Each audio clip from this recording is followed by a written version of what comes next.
A very good morning to you. Welcome along to Thursday mornings Off the Ball AM. We're here with you all the way until about 9:30 this morning. If you want to get in touch with us, you can drop us a comment on any of the social streams that you're watching this on. You just use the hashtag OTBAM. Owen is back from his adventures up the north. We're going to be talking a little bit about his cosplay. How are you? Good, how are you? Yeah. Did you enjoy that? Yeah, it was great. Yeah, really good couple of days. The bit where you dress up and you become Bran Stark, or who did you become? I just became, Why are you embarrassed? It's fine. Grown ups dress up in costumes all the time. It's like a very natural thing. I became a Night's Watch version of myself, really. I became my own character, Ger. Yeah. Became a dark person. There was little bits of you guys doing archery.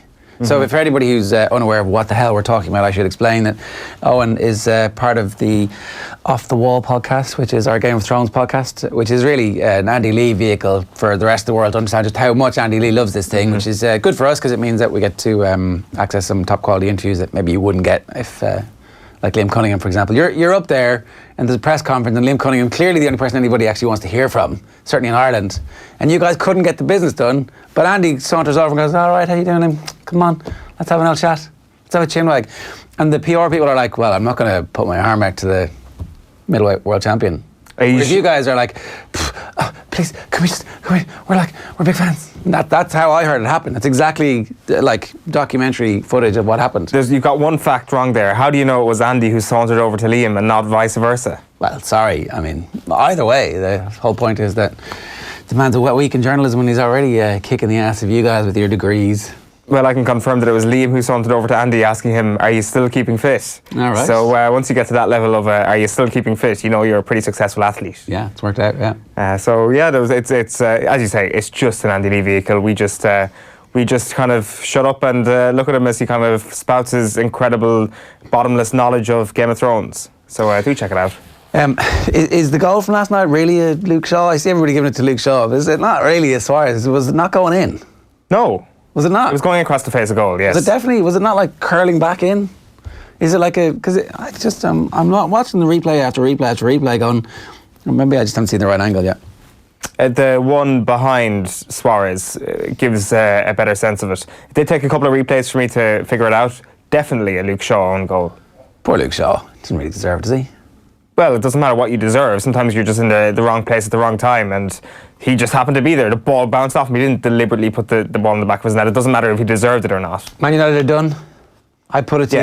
Yes, they are. They are done, and they will feel that they will regret last night, won't they? It's not like they'll come away thinking, oh, we battled to a 1-0 defeat against an outstanding Barcelona team. It is an outstanding Barcelona team, but they underperformed last night. That Barcelona team is better. I don't care what people say about them being past their peak potentially in terms of a club and a powerhouse in Europe. They are way better than they showed last night, and they should have performed a lot better. Are they still way better, though? I think so. Are they? Well, look at La Liga. Look at how they're doing there. I mean, it's a pretty simple explanation. Is La Liga great this year? Barcelona's a down year for Real Madrid. 3 managers. It's still La Liga. It's still it is still a dominant performance from them in that division. Like, I'm not saying for one second that this is anywhere near the Pep team or Messi's performance. Like Messi's performance last night was, as I want to say, as poor performance of Messi on English soil in a long time. I mean, like that thing went viral there a couple of weeks ago of Jose Mourinho instructing his Chelsea players to kick Messi when he was, a 19-year-old kid running around Stamford Bridge. The instructions still work to this day. Yeah, that kind of reminded me of it last night. Not that he was bad. Like, I mean, one moment of magic to kind of put Suarez in, and he was still Lionel Messi, and ultimately did Chris Smalling, I wonder, puncture his impact on the game? I mean, I think it definitely had an impact. If you want to try and quieten Lionel Messi, it's one way to go about it. I didn't actually catch this on television last night, but I see it in one of the match reports this morning that when Messi was down, like blood pouring from his nose, the Manchester United crowd were singing "Viva Ronaldo," which of course is, a slight at Lionel Messi, but the choice of that song at this particular moment in time, I'm not sure, is that an amazing choice of chant. I mean, if you're a football fan, that's the whole point, right? Isn't it? What, celebrating Ronaldo? I'm not sure. I can see the Man United fans have an uncomplicated relationship with their former players. I'm sure the Liverpool fans still don't think that Luis Suarez is a racist for the things that he said to Patrice Evra that time. But like the rest of the world knows the truth. I do wonder if the Man United fans care about anything that Cristiano Ronaldo has done off the field, that all they think is here's an opportunity to stick it to Leo Messi.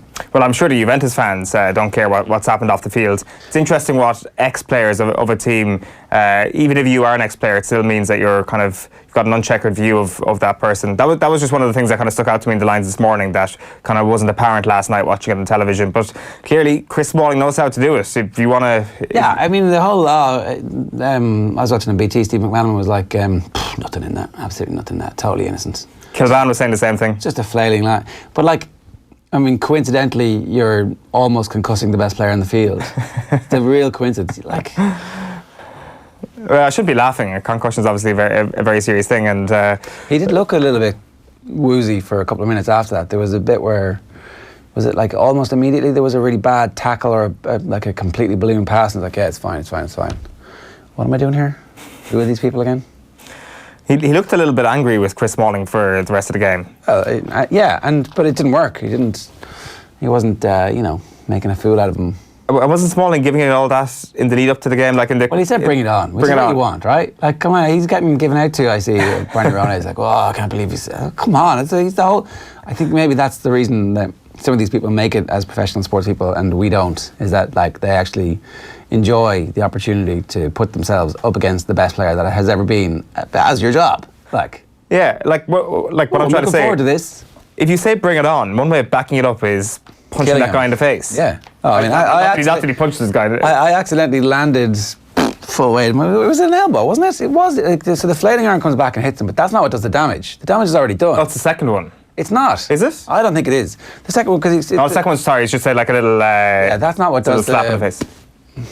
Anyway, poor Leo Messi, and I'm sure he will wreak his revenge. I think that's going to be... I don't think this is going to be the same as Paris Saint-Germain. Although, having said that, I don't think they're the same team anymore.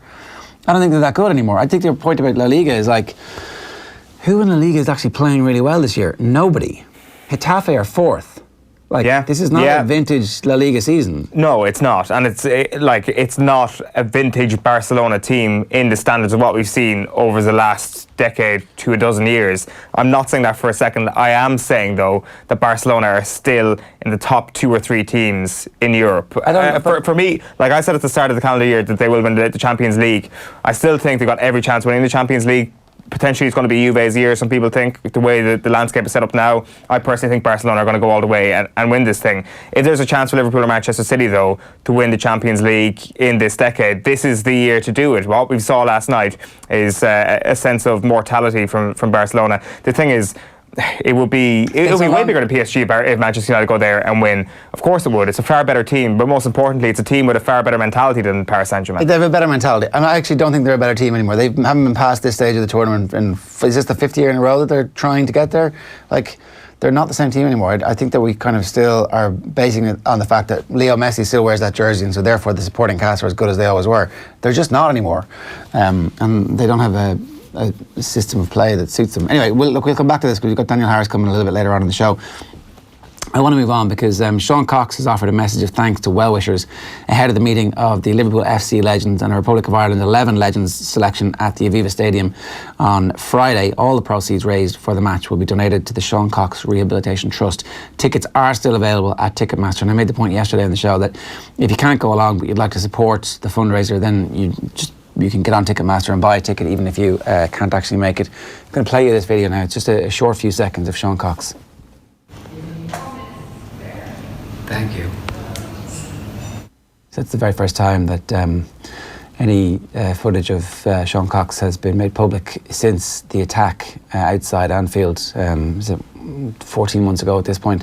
I think Seamus Coleman really struck a chord when he was talking with Nathan after the game at the weekend, when he made the point that he just remembers thinking about Seán Cox in Dublin Airport heading off to the game, so excited about what was going to happen, and then for 17 seconds to completely change his life and his family's life. So there's a big opportunity for the Irish football public and the football family to put their best foot forward on Friday and to get along to the Aviva or to buy tickets in support of the Seán Cox Rehabilitation Trust. We put the link up on our Twitter. It's on offtheball.com as well. You can get it just on Ticketmaster. If you search for Liverpool or you search for Seán Cox, it'll pop up there, and very affordable. And Liverpool Legends, the team is actually pretty good as well. I've just lost it now, but it's Fowler, McManaman, Patrick Berger, Glenn Johnson, Sander Westerveld, Jerzy Dudek. Tommy just pasted it in here for me. I was wondering, will Dudek and Westerveld play together in the same team at the same time? Maybe Jerzy could play left back. Wouldn't mind seeing that.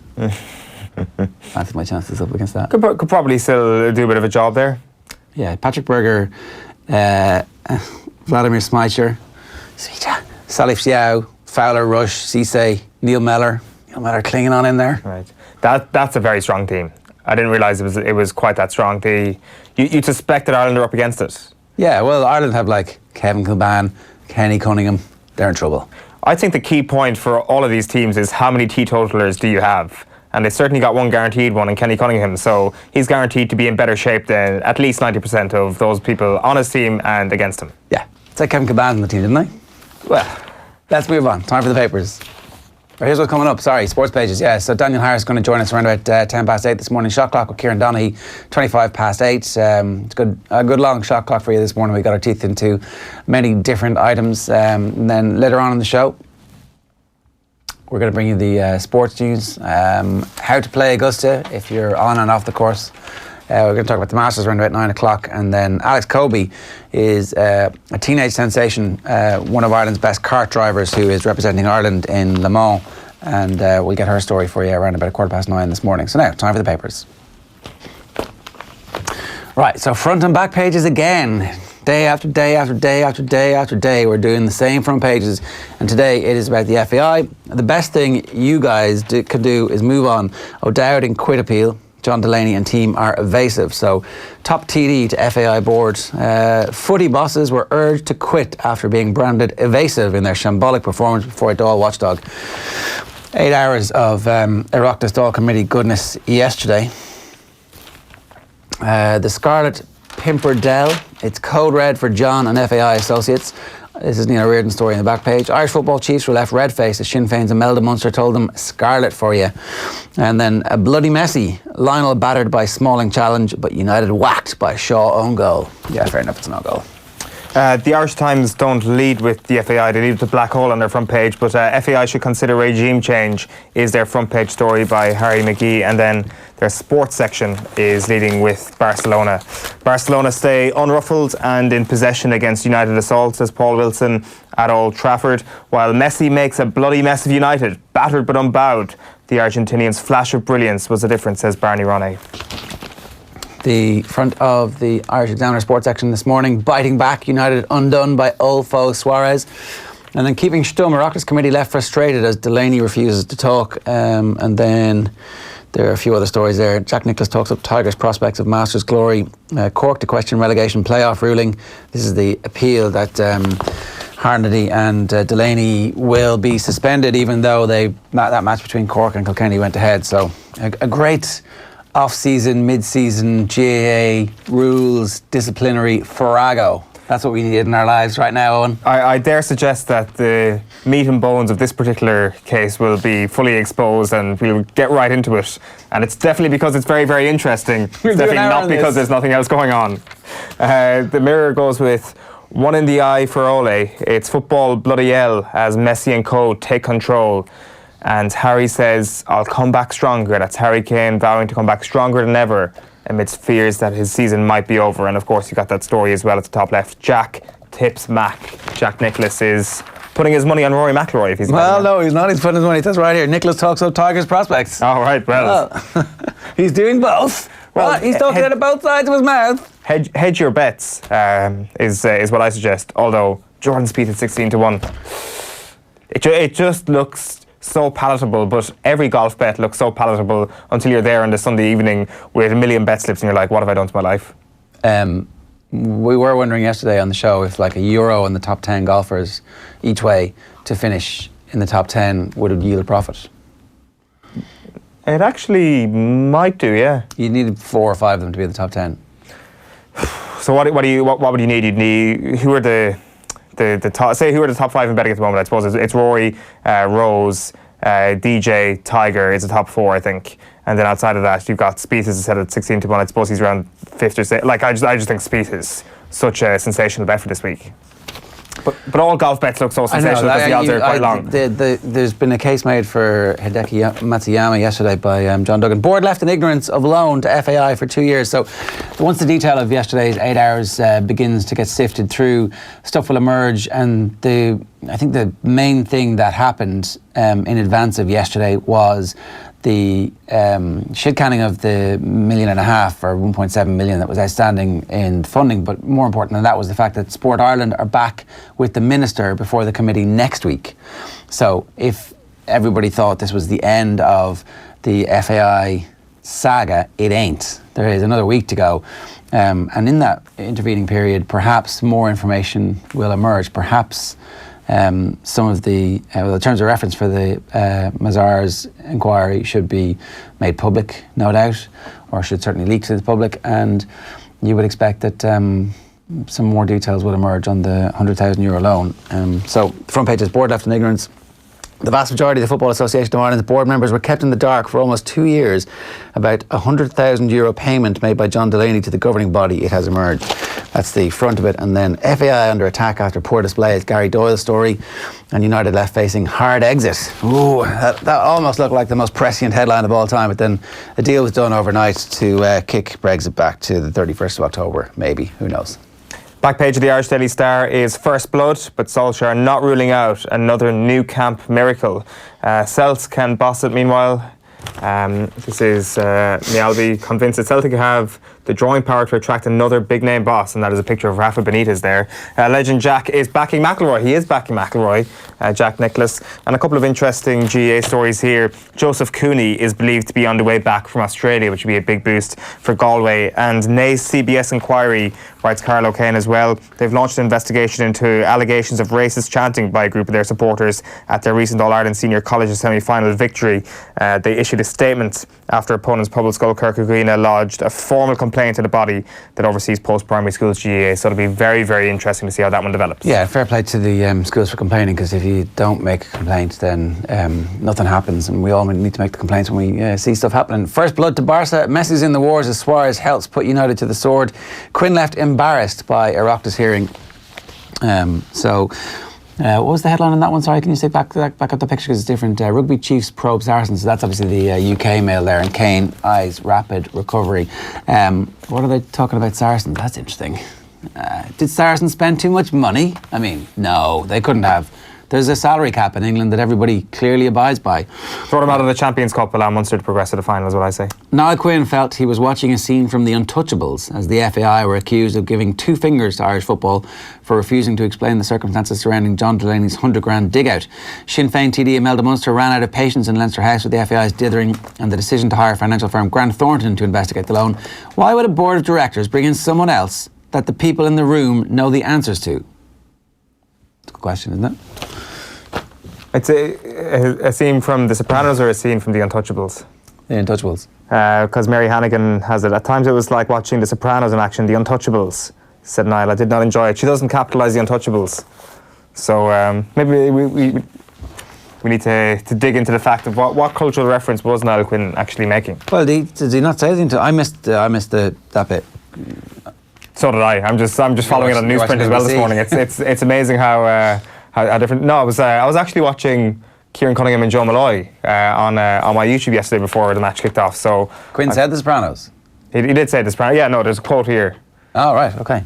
So what's The Untouchables? And then he referred to them as The Untouchables. He's like, it was a scene from The Sopranos, The Untouchables. That was kind of his. A scene from The Sopranos, The Untouchables. Yeah. So it's the same thing. It's like the same. It's like. It was a scene from The Godfather, The Sopranos. Well, yeah, I don't know. I need to go back and actually look at the clip. These are the pressing stories we need to. This is why print is not the true medium. This is why broadcast is the only true medium, so you can hear what people are actually saying. The front page of the Irish Independent, it's the 3 amigos there. You've got Ray Walsh, you've got Donald Conway, and you've got John Delaney walking out, I presume, saying to themselves, good job, everybody, well done. The back page of the Indo then is Solskjaer. We're still in this tie, and Delaney joins Cat's casualty list. So Brian Cody has an injury crisis on his hands with Conor Delaney, the latest casualty, as he looks like he's going to be without a host of talent ahead of next month's Leinster Championship. Is having the club month in the middle of the season like this a bit unfair, that Yes. like you're going to miss inter-county action now for, like, you know, whereas actually if there was a club season and you were injured in the inter-county season, you missed the inter-county season, fair enough. Now it feels like, you know, The thing in the middle of the year just doesn't make sense. Like, the idea of having a boxed off club month makes sense, or a boxed off club season makes sense. Boxed off but club season, yeah. in the middle of your inter-county season, it just doesn't make sense. The other story on the back of the Indo here is Malloy feels cheated by the GEA over fixture debacles. This is Kieran Malloy admitting he feels cheated by the GEA. So you obviously had him travelling cross-country last year between Sigerson and club action, and a similar situation arose this season where he played an All-Ireland club semi-final against Guidor the day before his Sigerson semi-final, and he believes such nonsense isn't good enough. I definitely feel cheated by it, he says, especially the first year. Like, it was only 20 minutes I got and we lost that final by a point. I felt very hard done by. Definitely did by the GEA. This year they did put it off by a day, but I still think it wasn't enough time. It could have been put off by a week at least. front page of the Racing Post, Dermot Weld stable tour, the master trainer with the lowdown on this season's team. Will Tiger roll again? Richard Forrestal on the entry hero and a hat-trick bid.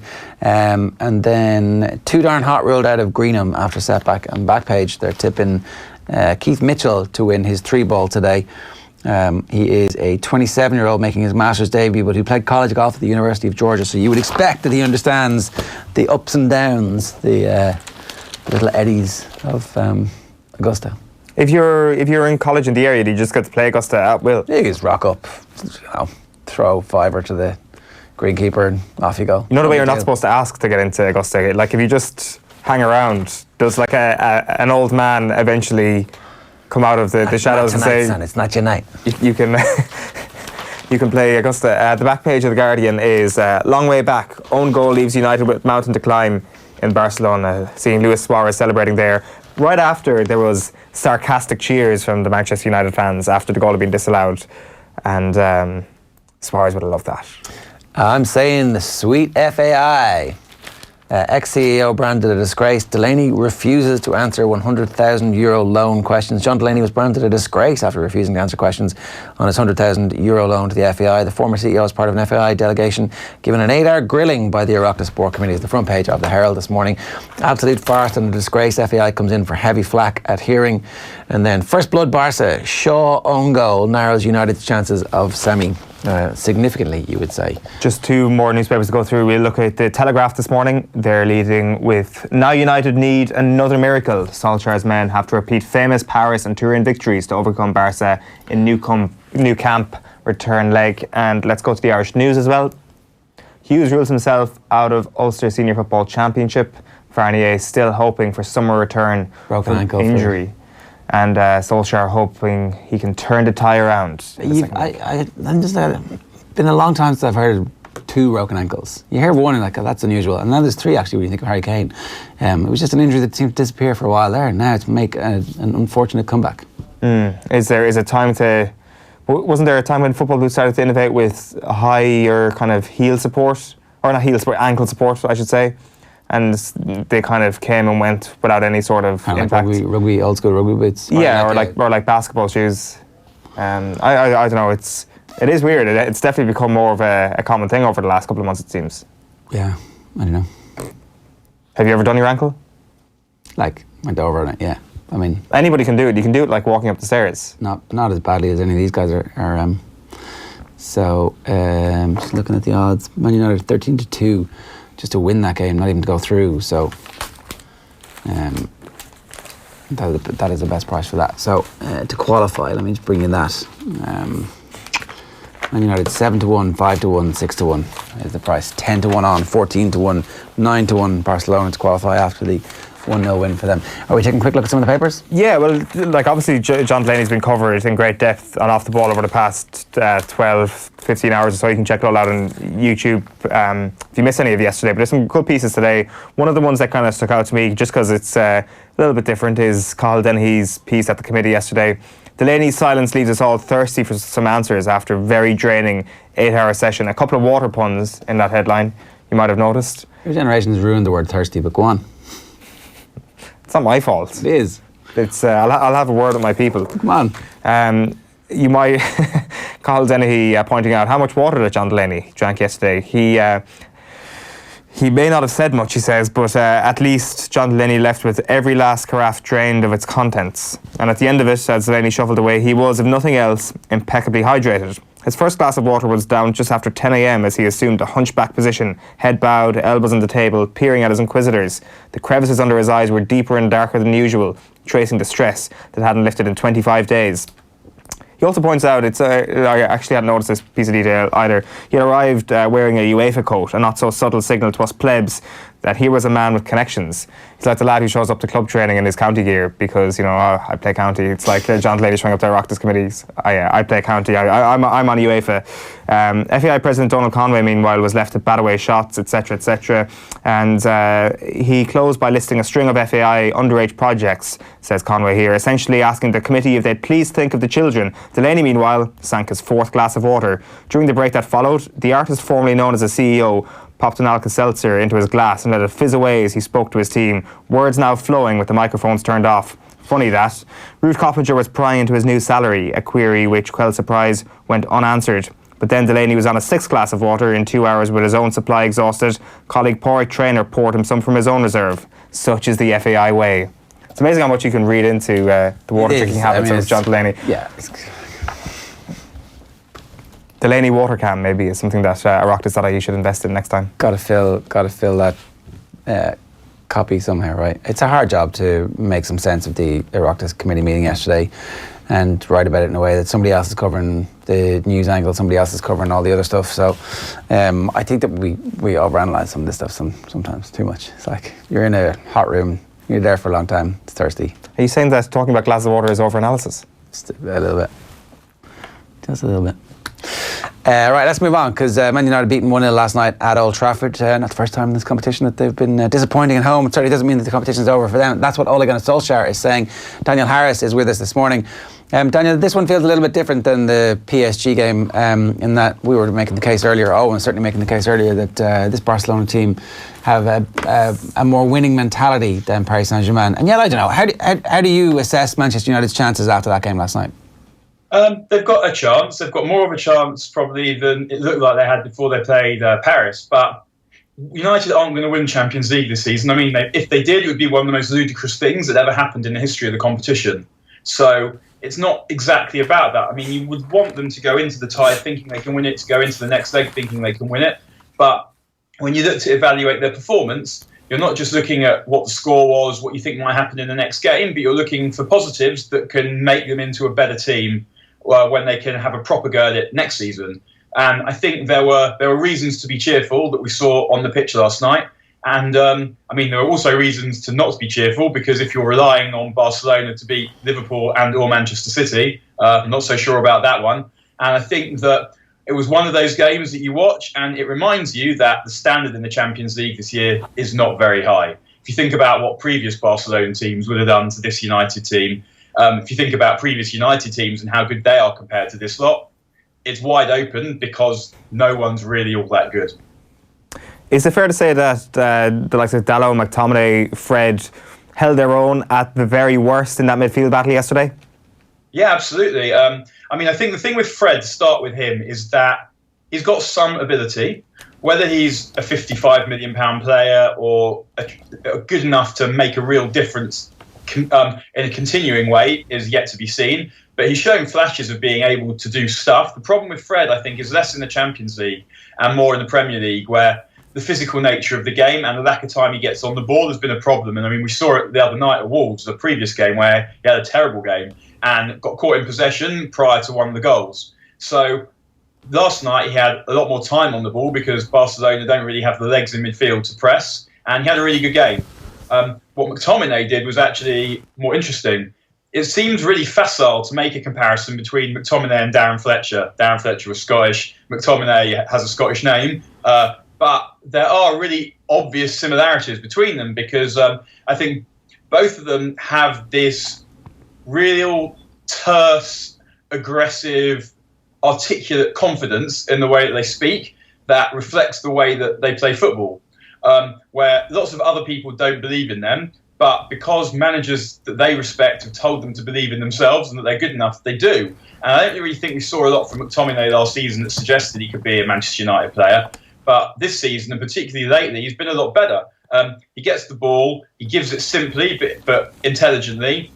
He has the mentality. I remember there was an occasion last night, I think it was in the first half, where as he was getting on the ball, he was busy barking instructions and pointing his arms at Ashley Young to get outside and to get down the line. And for a 22-year-old kid to be doing that to a seasoned professional shows you that he's got confidence and also that he's thinking about the game. He's also a brilliant athlete in the way that Fletcher was, and he speeds the game up, and he just seems like one of those people that you just don't want to play against because nothing will come easily. Whether he turns out to be good enough to be a first choice for United, and thinking about the standard of team that United would like to be, obviously he's not a slam dunk in the way that young players that we've previously seen at United were, but he's beginning to look like someone who at the very least is worth having around the squad. So if you were to look at the squad now and think, well, it looks like Herrera's going to leave, it looks like Matic has lost his place to McTominay and is finished anyway. If you were to then go and buy two midfield players, then Fred and McTominay would be able to be your spare players who could come in and do something effective. So, yeah, I think McTominay was a huge plus last night and probably in the most effective player on the pitch in a lot of ways. And Dalot is another one who also has that mentality. You can, like, he's in no game that he's played in has he shrunk. He'll make mistakes because he's a human, and obviously we all make mistakes, I believe. And I think that what he's got is he's got pace, he's got strength, and even though he looks like a bar mitzvah boy, he doesn't play like a bar mitzvah boy. He's got, I mean, his confidence. He does have a lot of confidence, but his confidence isn't misplaced. Like those of us who've been bar mitzvah boys will be able to tell you. And he looks like he could be a player, and he can play in a variety of positions. He can play at right back, he can play at left back, he can play on the right of a diamond, he can play on the left of a diamond. And I'm not sure where he'll go in the end, but nothing that we've seen from him has suggested that he's going to be overawed by anything or that he's not good enough to play at whatever level he's asked to play at. Like, that's obviously something that comes from Solskjaer's impact. Like, you don't want to overstate it too much in terms of these young men who naturally would be very, very confident anyway to have got to that position where they're in the Manchester United first team.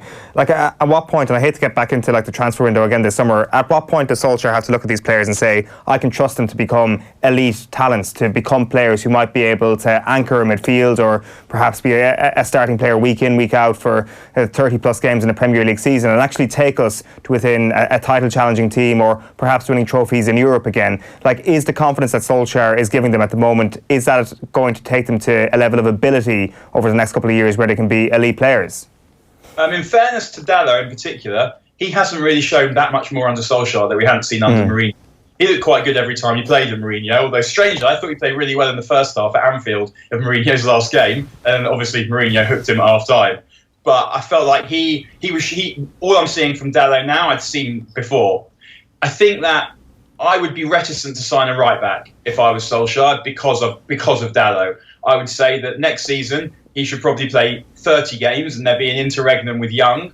And then the season after that, he should be the full-time right-back if that's the position they think is the right position for him.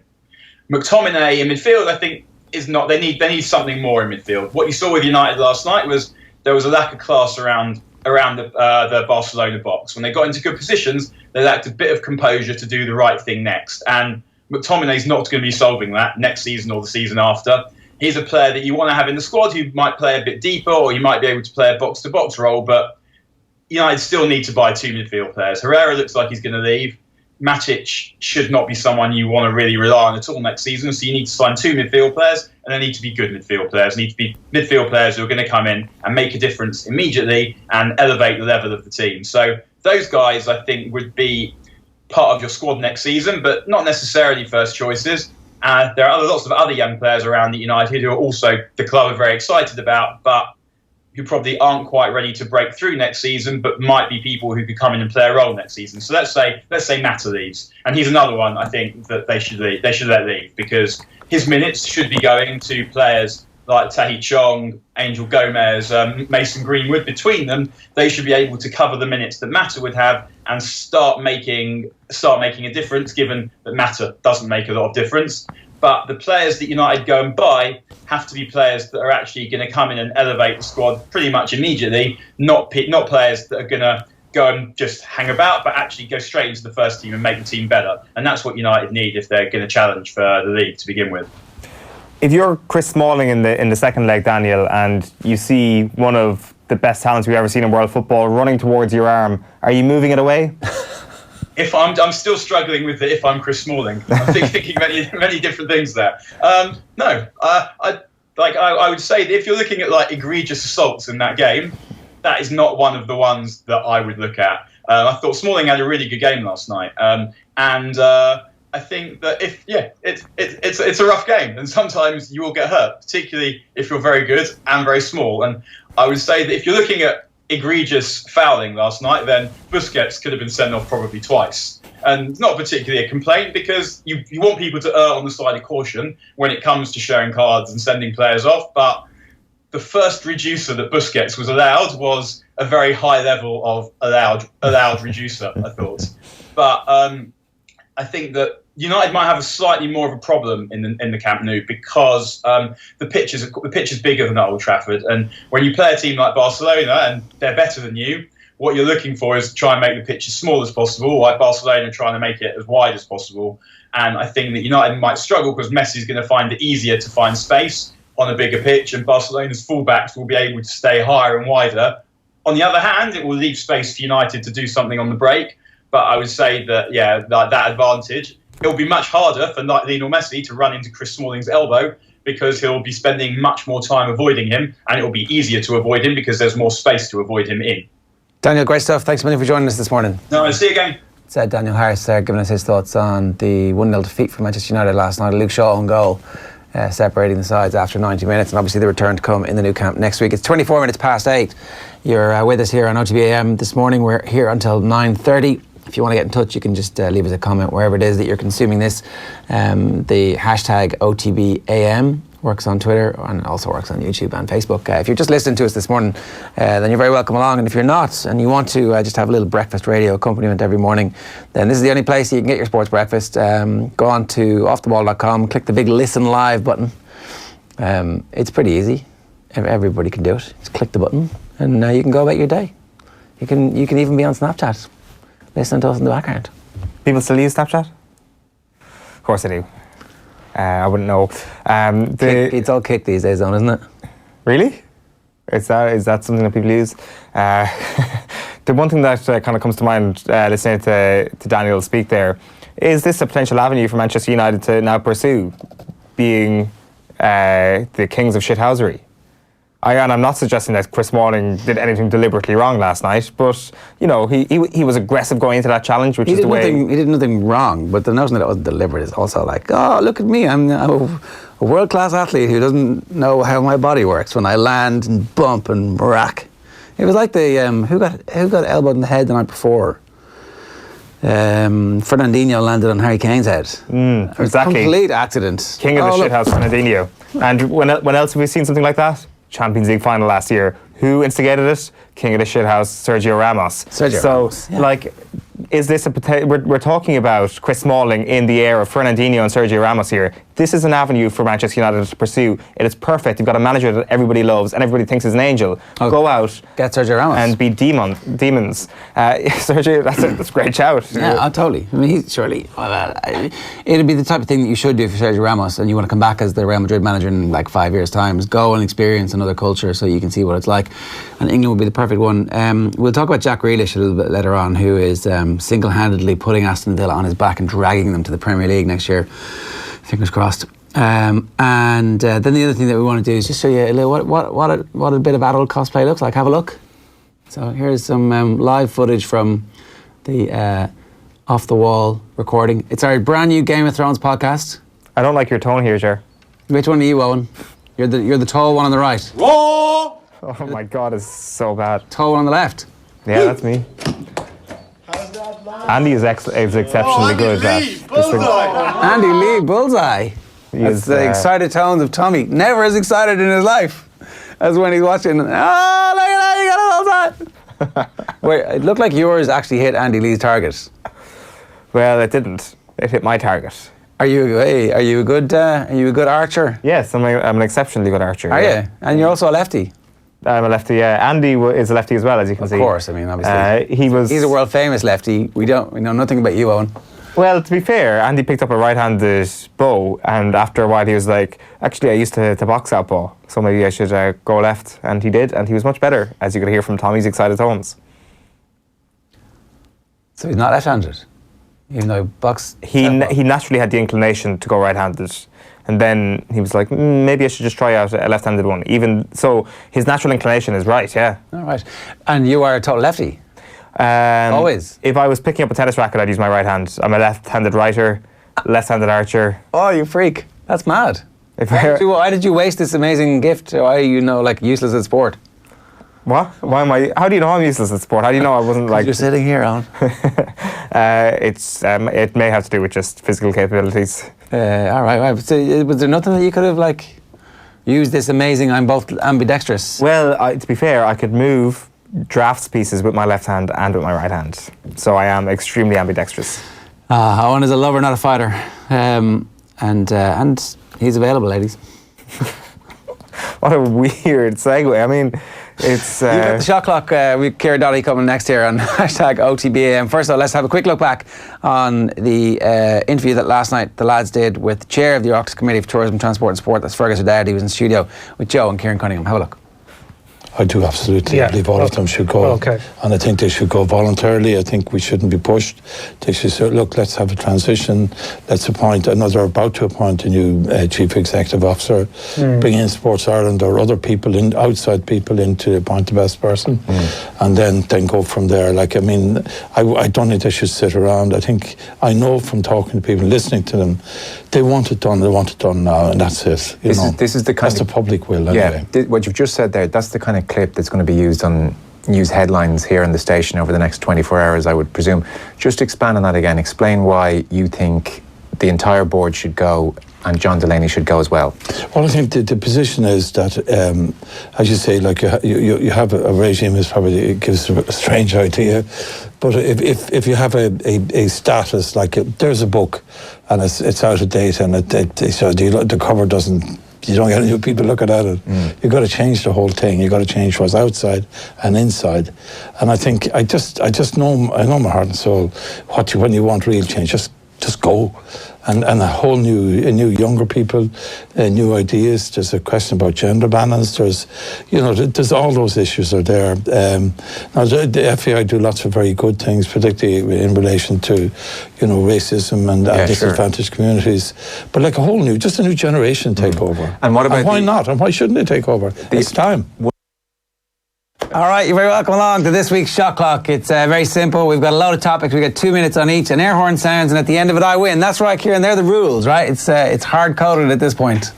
Yeah, I'm up against it when the rules are that you win all the time, but we'll give it a go. It's kind of like Cork in the Munster Football Championship. Let's get into this one. So during the week we were talking, Nigel Owens was in town and he was asked by Adrian about, is it important sometimes when players actually have to draw your attention to stuff, not quite cheating, it's just making sure that the referee gets to know exactly what's going on. He's talking about the offside rule as well and how it's not really refereed, but you can talk to him. It's certainly something that happens in rugby. You can talk to the referee. Well, what about that just instinct that we all have to cheat, just to steal a little bit of a march on our opponents?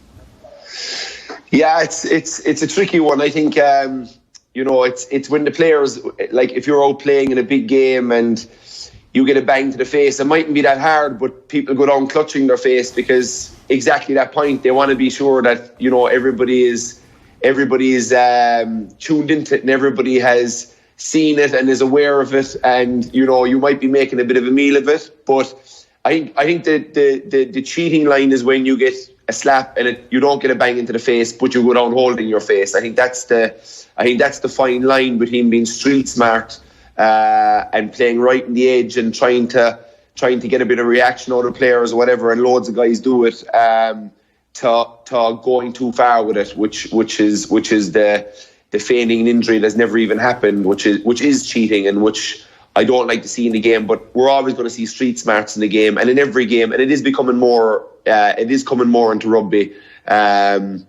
because, like everything else, it's gotten so important now that you have to make sure that you're doing your best to win, and whatever chance you get to to highlight something that gives you a better chance to win, you're going to do it, in my eyes. Yeah, there's other sports cultures in South America, in particular in Italy. It's called Grinta, where the whole notion of just being a little bit in the dark arts, that kind of nether regions where you're not quite sure if it's actually honest or not. Well, you know full well that it's completely dishonest, but it's just the referee doesn't see it, you get away with it. Other cultures love this. Our culture is a little bit like, we'd like you to be good, but don't let me catch you when you're not. Yeah, no, it's like the one with the penalties. Like, it's like the fella that gets a bit of contact in the box. He feels the contact. There's contact there.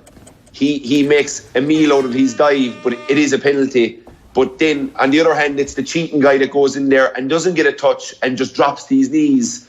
And that's where, I'd love to see that kind of type of cheating punished properly by a straight red card, because there was no contact near you. You were actually trying to simulate. Whereas the player that gets the slightest of touches and makes a huge meal out of his dive is okay in my eyes. All right, okay, let's move on. WWE versus GAA. What the hell is this, Kieran?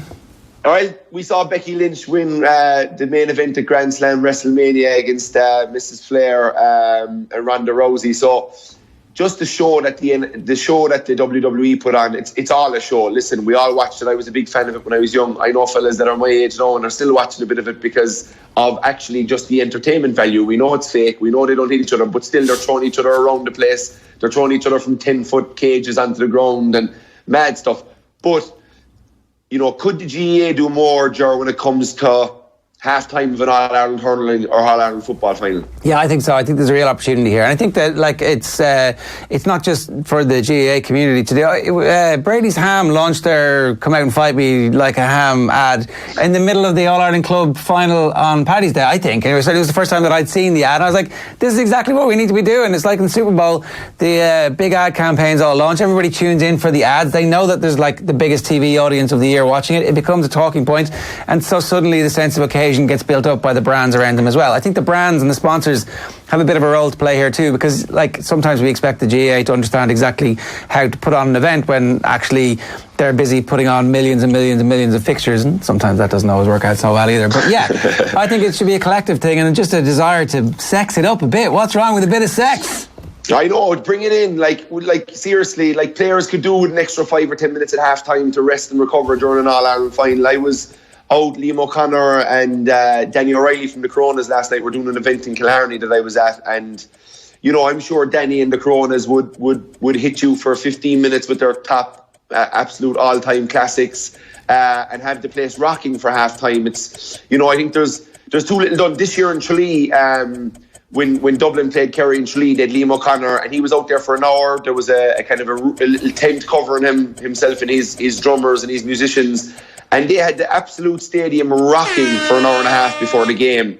And we've a real thing in the GAA. We'll rock in 5 minutes before the game because it's so boring beforehand. You don't want to go in there. Whereas you see all these other things, like even our basketball games in Tralee, people are coming in 2 hours before the game because they know there's going to be a bit of a show. So they could definitely up their game when it comes to that. Yeah, no, for sure. This next bit is about a couple of key retirements in the NBA over the course of the last week. Dirk Nowitzki and Dwayne Wade are two names that even casual fans of the NBA will be fairly familiar with. Dwayne Wade was partner in crime to LeBron James when they were in Miami winning titles, and it seems like they did that deal as part of the Dream Team. I don't know if that's actually the truth, but Nowitzki, though, is this amazing story. Like, he's a giant of a man who's actually German who managed to win the hearts of Dallas.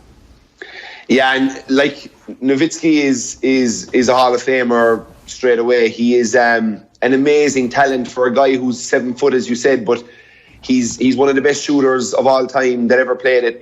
We always had a saying here about Larry Bird that he was the baddest white man to ever play the game. But Nowitzki puts it right up to Larry because just what he did and the amount of points he scored over his 20 years, the longevity of his career, and he was just such a go-to player. And look, he's famous.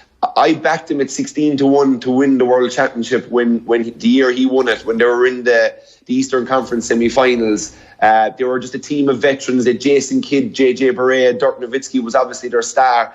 They had Jason Terry shooting threes. They just had this team that I said, if they get hot and make a run, and they actually beat LeBron and Dwayne Wade in LeBron's first year in Miami. So them two have crossed paths. When Dwayne Wade won his first championship in 2006, he beat Nowitzki in the final, and they were slightly fancied, the Dallas boys that time. But in that 2011 series, what Nowitzki did that day against that dream team of Bosch, LeBron, and Dwayne Wade was truly remarkable.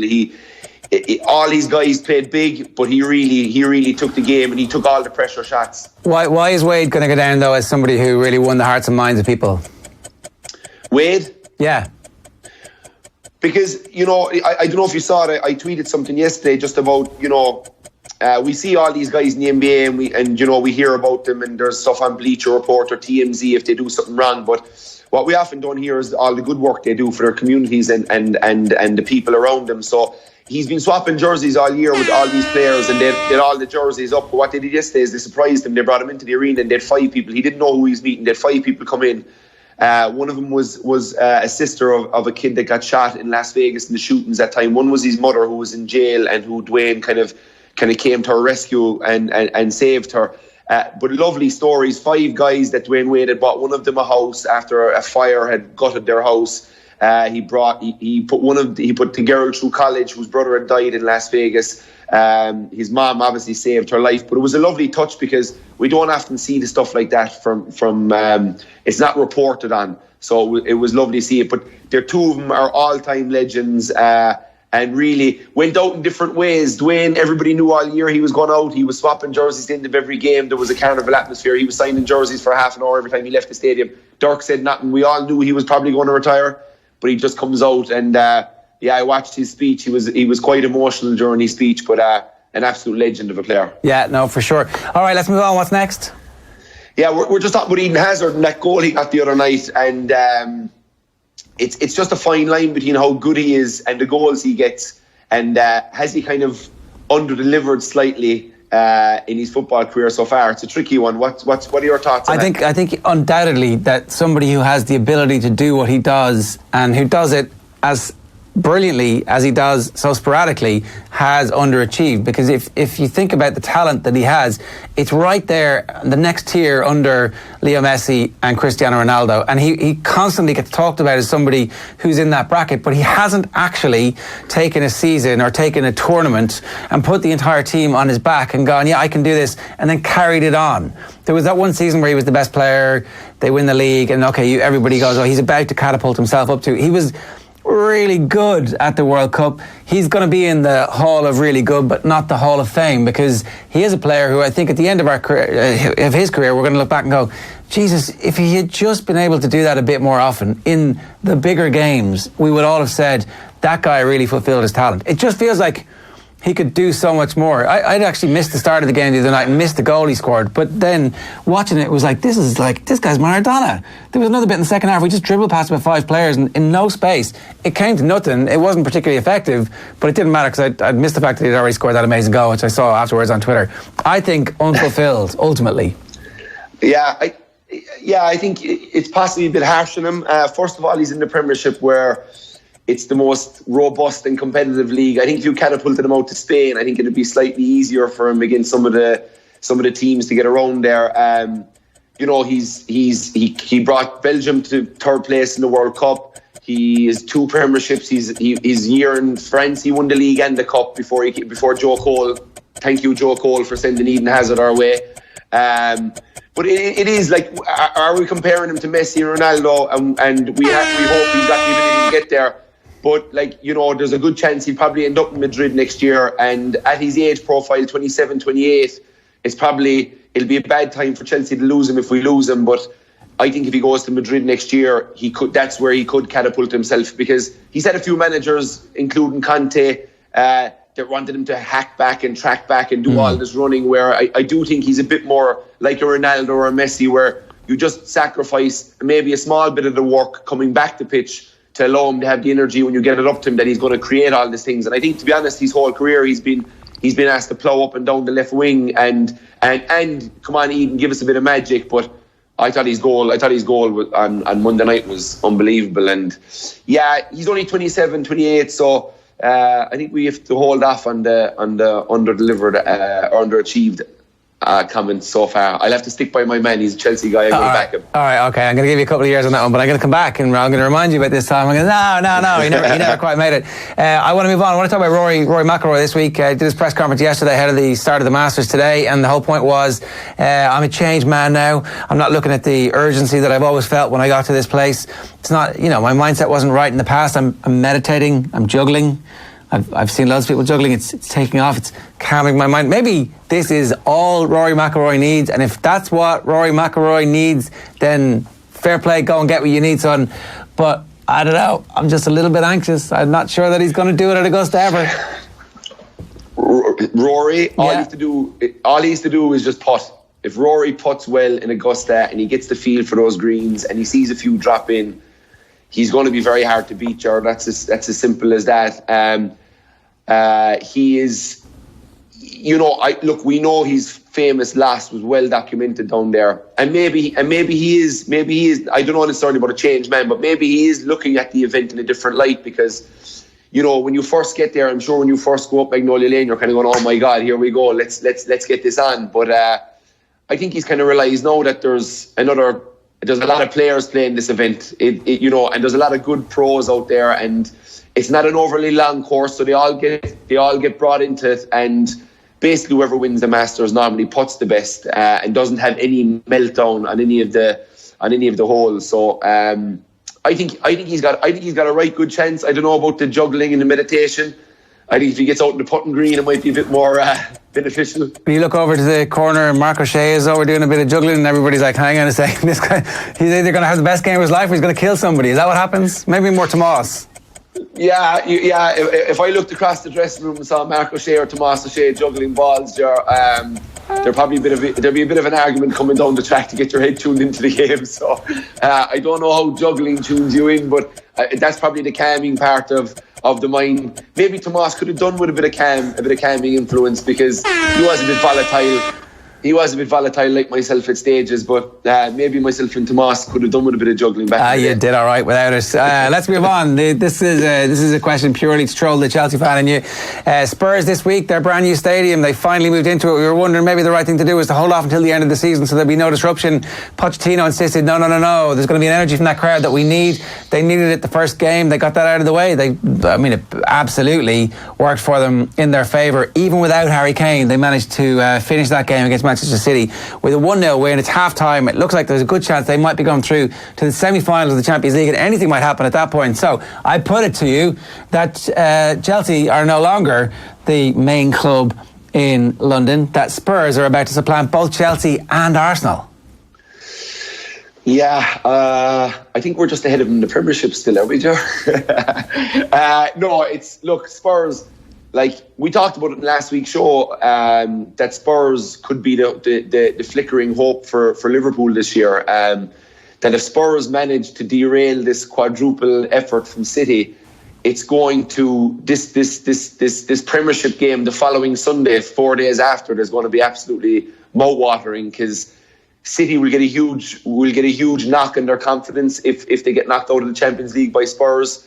And the opposite happens to Spurs. They become enriched by it, and they look forward to that game against City and try and even kind of keep their dominance down. But the Kane thing is a bit of a worry. If he is out for a while, it is a bit of a worry for them. I don't see them going much farther in the competition if he's not there.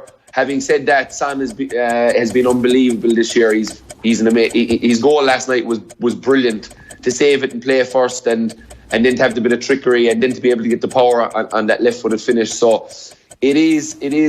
They're not the Chelsea yet. They'll have to do a bit more. We were knocking a bit longer than they were, I think. But they certainly are on that trajectory. Yeah, I would feel more secure about my future as a Spurs fan at the minute, notwithstanding the fact that they never spend big than I would as a Chelsea fan, because who knows how long Abramovich is going to be there and what happens next when he goes. So next is Pep screwed up. Yeah. Like we're talking about Pep, and we saw him. He went to Bayern Munich, and it didn't work out for him in Europe really. He did very well domestically, but you look at the team he had with Xavi and Iniesta and how well they were going. They were beating United there in 2 finals in the early noughties. But has he would he regret having left Barcelona? And did he, has he underdelivered? Did he underdeliver with that team in a way? Yeah, so I was making this point a little bit earlier in the week that I think that when he's 70, he's going to look back and go, I walked away from a team with Xavi and Iniesta and Leo Messi and whatever else was going to happen around there because of what was happening in the background, and because I put myself under so much stress and strain, and because I allowed Jose Mourinho to get underneath my skin. Nobody who makes that decision in 10 years, 20 years, 30 years is going to look back and go, yeah, that was definitely the right thing to do. I back myself still for that crazy bullshit decision that I made at the time. Now, we all make mistakes. That's fine. That's fair enough. Maybe he gets to go back at some point, but he won't be going back to Leo Messi's Barcelona. It'll be something entirely different. And it did put me in mind of some GA managers who walked away who must have some regrets as well. You think Liam Sheedy coming back now is trying to exercise a bit of the ghost that he had just knocked Kilkenny off their perch, stopped the 5 in a row with a brilliant team who were at the peak of their powers and who still had a number of years. That under-21 group were just coming to fruition. And they're serious hurlers. They're still the backbone in some respects of the tip team today. When he's come back, he must be thinking to himself, if I'd stuck around, I could have stopped that next 3 in a row they did. That could have been the birth of a proper dynasty for tip hurling. We want it done back-to-backs for the first time since Jesus was in short pants. I think what Pep did at Barcelona was unbelievable, and I think he will have regret that he left, and he will have regret that he didn't see out that group he had, because it's one of the most special teams of all time. But like, they're hard won, them Champions Leagues. Like, he should have probably won more when he was there, and he shouldn't have left and all that. But he still did extremely well when he was there. He still won 3 of them. Real Madrid under Cristiano Ronaldo won more than Barcelona have, and that must stick in the craw of all of those Barcelona. What? We were way better than them. Yeah, I know. It definitely does burn them, I'd say, deep down, because Ronaldo, right, kind of near the end out of nowhere, all of a sudden would bail, and then we're in 3 and 4 Champions Leagues in a row, and yeah, they did. But I still think what Guardiola did with Barcelona, and being a Barcelona player before and a Barcelona kind of to the core, he can be very proud of the work he did over there. But I do agree with you slightly that he will have regret that he just didn't stay. Not saying he underdelivered or that he wouldn't have won more or whatever, but that he just didn't stay and see that out. And but he's cute. He's cute enough. In fairness, Pep, he goes right. from Barcelona on to Bayern Munich, wins everything there. Bar the Champions League, he's in the city winning everything. So good man to win you the league, Pep Guardiola. Come back to me with your Champions League. Yeah, I'd like to see him get the Tranmere job for a year. Yeah, it'd be interesting. It'd certainly be a good fly on the wall documentary there, and Amazon 6-parter. Absolutely, yeah. One of the stories that came up during the week, we had Des Curran on, the commentator from Air Sport, talking about stuff that he'd seen on the sidelines of under 8s and under 10s Dublin District Schoolboys Soccer League matches. It just sounded like some coaches still have that old school mentality when it comes to banging the hurl on the table, metaphorically in soccer instance, but like, Jesus Christ. Yeah, like I to be honest, when they're 8 and 10, like, it's, if you get their attention, you're doing well. It has to be about enjoyment at that age. All you want to do is get as many fellas playing that are enjoying it as possible. These coaches that are shouting at kids and roaring at kids at that age would want to get a grip. Having said that, I've no real problem with, and we spoke about in Shot Clock last week with the great Tom Izzo over in Michigan State, who lost in the semi-final of the college basketball. I've no real problem with coaches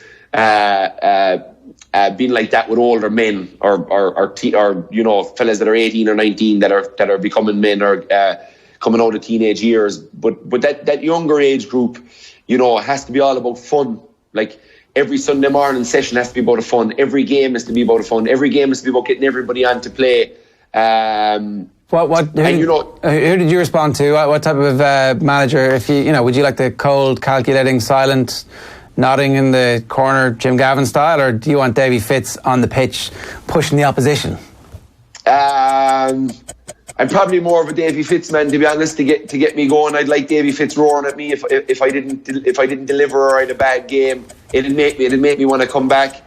I think I could approach Davy Fitz better with ideas and stuff. Jim that cold manager that you don't know where you stand with them. I never really like that because I'm too much of a communicator. I want to talk to them, but I get the feeling that they don't want to talk to me. So I would be big on the communication side of it. But I do like I know Davey gets this rep of, there was that famous when he's banging the hurl inside in the dressing room with UL, that video that went around, and there's, we see him out in the pitch and he's energetic. But I'd say there's a calm side to him too, and I'd say there's a side to him that players that he coaches kind of like about him. So I think if you can have a bit of both, I think if you can be calmer the majority of the time, but that you do have that. You do have that eruption in you is important, I think, too. Yeah, you can see the calmness. Lee Chin was talking during the week about a loss of form last season, and he went down and spent a couple of days with Davey. They went and played golf and they hung out and they had chats, and then he played the best game of his season the next time out. You can see that like Davey Fitz is, some of it's an act, some of it's just to get things going, some of it's to inject a little bit of life into a situation, and there's an arch genius to that as well. There is an art to that, and I think he's very good, and I don't think he gets enough credit for that. We tend to kind of get on him about the antics sometimes, but I think there's a huge part of that about him. Predictions. Let's talk about the Masters, because obviously everybody knows you're a golf fan. You had that indigestion a couple of weeks ago, which led to you predicting accurately that Rory McIlroy is going to win at the Players, but you don't think Rory's going to win this week. You got somebody else for us, have you? I do. There's not too many people talking about him. He's number one golfer in the world, but Justin Rose, for me, always competitive around Augusta. I think over the last 10 years, I read something on an American website over the last 10 years, he's got the best combined score. So if the Masters, if there was 40 rounds taken, Justin Rose is leading. So again, I felt like, look, whoever's going to win Augusta has to have the putter on fire. Justin is a guy that can get it on fire. And obviously so is Rory, but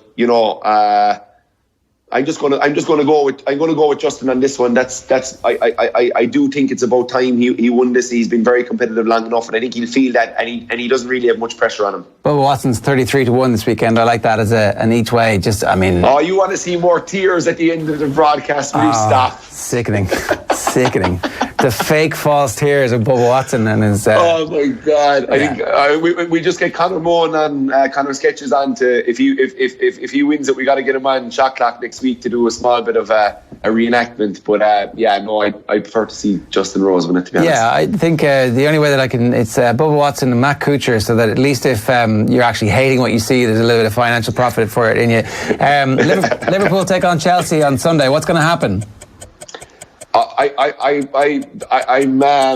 It's a tough one. I want Chelsea to win the game, but I probably, as I said last week, I prefer to see Liverpool win the league over Man City. So I know if Chelsea win, they will derail Liverpool's attempts, and I will get a bit of value out of that with my close Liverpool fans that slag me on a regular basis and that I slag them on a regular basis. But in the long run, I prefer to see Liverpool win the league, so I'll be a bit torn, but I am going to go with Chelsea. I think Chelsea are on a good run of form, and they've got a bit of momentum, so they will be dangerous for Liverpool. Yeah, for the sake of debate, I'm going to have to go for Liverpool, but I think you've got a really good, strong case. I think that after a win like the one they've just had, for Liverpool to keep out that momentum this week, it's a big game in the context of the league, particularly when there's been just a little bit of a slip from Manchester City. So I think that might help him, that it's such a big game, Ger. I think that mightn't be a bad thing necessarily, that it's Chelsea that we're going to play and that we're going to have to be.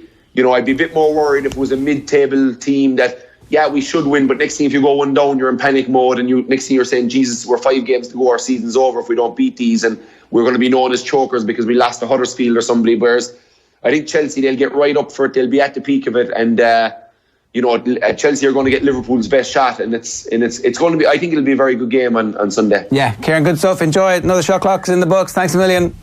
Thanks a million, Ger. We'll talk to you later. Right, says Imelda Muncher. That's the voice again of the FAI president, Donald Conway. Yeah, I think it's important to challenge something he said there, because it's a line you hear a lot from them, Joe, in that people who defend John Delaney point to his influence in UEFA and to the wider football family, as they keep referencing. And it's very similar to the language we used to hear around Pat Hickey and the Olympic Council. that because he was so prominent on the International Olympic Committee, that he was regarded, you kept being told that he's indispensable, we need Pat in there. Yeah. But since Pat is gone from the Olympic Council, now the Olympic Federation, Sarah Keane has come in, and 5 different people from the Irish Olympic Federation have gone on to international Olympic committees. There are other people there. Yeah. There's nobody indispensable. Like, graveyards are full of people that were regarded as indispensable. But they bought into this aura around John Delaney and think everything will fall apart. We will be nothing without him. You know, which is very dangerous. No, it's true. Right, that's some interesting stuff from Kieran Cunningham. And before that, obviously, the shot clock. If you want to get involved in the shot clock, shotclock@offthewall.com is an email address which I'm reliably informed does exist. We just haven't told you about it enough. So if you would like us to talk about anything in particular, shotclock@offthewall.com. In the meantime, it is Augusta. Nobody better to talk about Augusta than our man who's going to Augusta, well, Atlanta this weekend. Not quite Augusta. Missed an opportunity there on. No, I'm not going to Atlanta this weekend, but it was a very big option. I kind of forgot to check what sport was going on. Direct flights from Dublin and everything. Yeah, much cheaper than the flights we bought as well.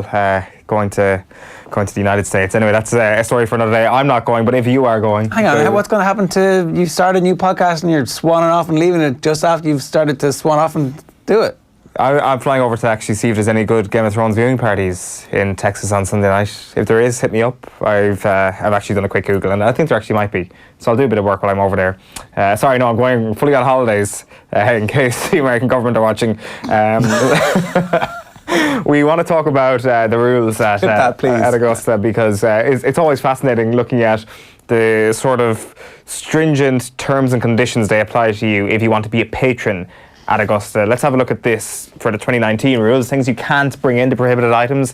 No electronic devices, as you're probably well aware of. No cell phones, laptops, tablets, beepers, and any other electronics. You're not allowed to bring in any radios, TVs, noise, or music-producing devices. No weapons of any kind, regardless of your permit. You would have thought that, actually, weapons are probably more likely. You've got more of a chance of getting a rifle in than you do of an iPhone 6, I'd imagine. Flags, banners, or signs are not allowed. Carry jerseys. Carry jerseys are not on this prohibited items list. They're actually encouraged.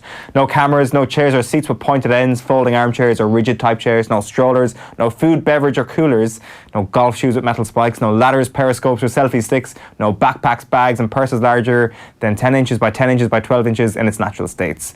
The tournament committee may prohibit any other items at their own discretion. So basically... is it 12 inches in the natural state? What?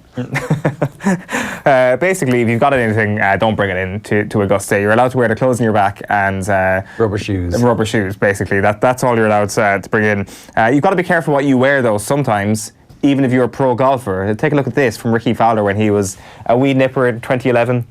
Augusta, Georgia. Ricky Fowler discovered that rules carry some weight at Augusta National. As the youngster sat down for his interview in the media centre, he was vintage Fowler, meaning he turned his hat around backwards.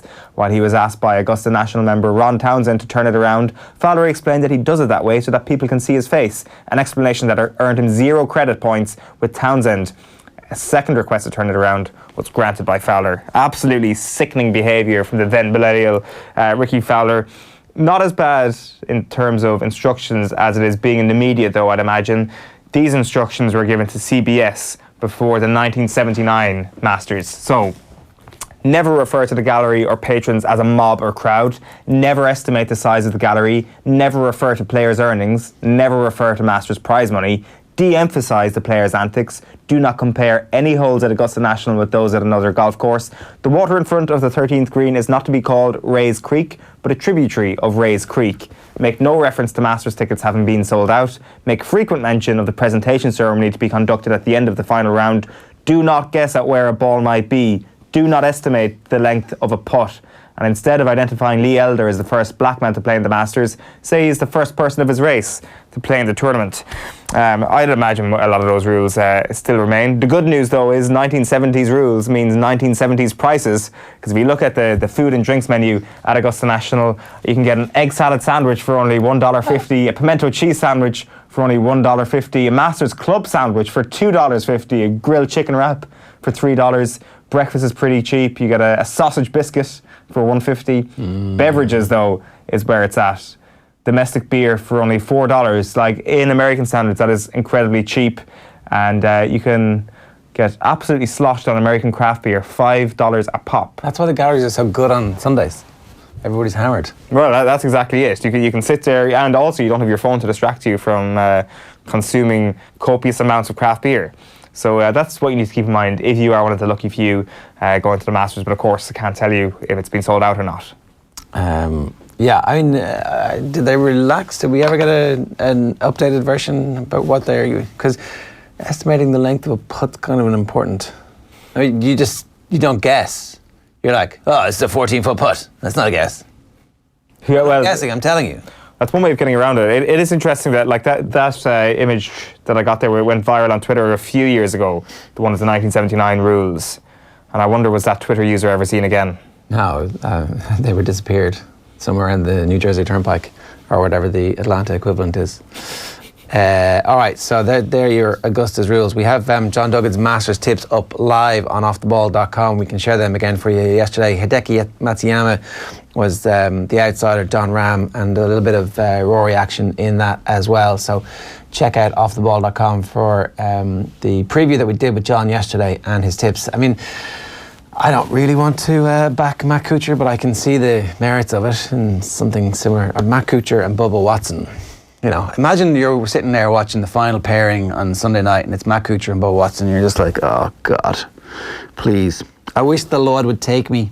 I'd rather scoop my eyeballs out with a fork, to be honest, rather than have money on Matt Kuchar and Bubba Watson. Stick €1 each way on 33 and 50 or whatever it is. Maybe it eases the pain of a final. That would be the worst possible conclusion to one of the greatest sporting TV events, Matt Kuchar versus Bubba Watson going down the home stretch. Well, Bubba Watson's already won it twice, so, you know. There's been, and Mike Weir won it, so, you know, there's been bad. Patrick Reed won it. Mike Weir is like I'm not placing him in the same category of a human being as Bubba Watson and Patrick Reed, because obviously they're in special categories all on their own. Mm-hmm. But Mike Weir, nice guy, just not very interesting. No, very, very boring.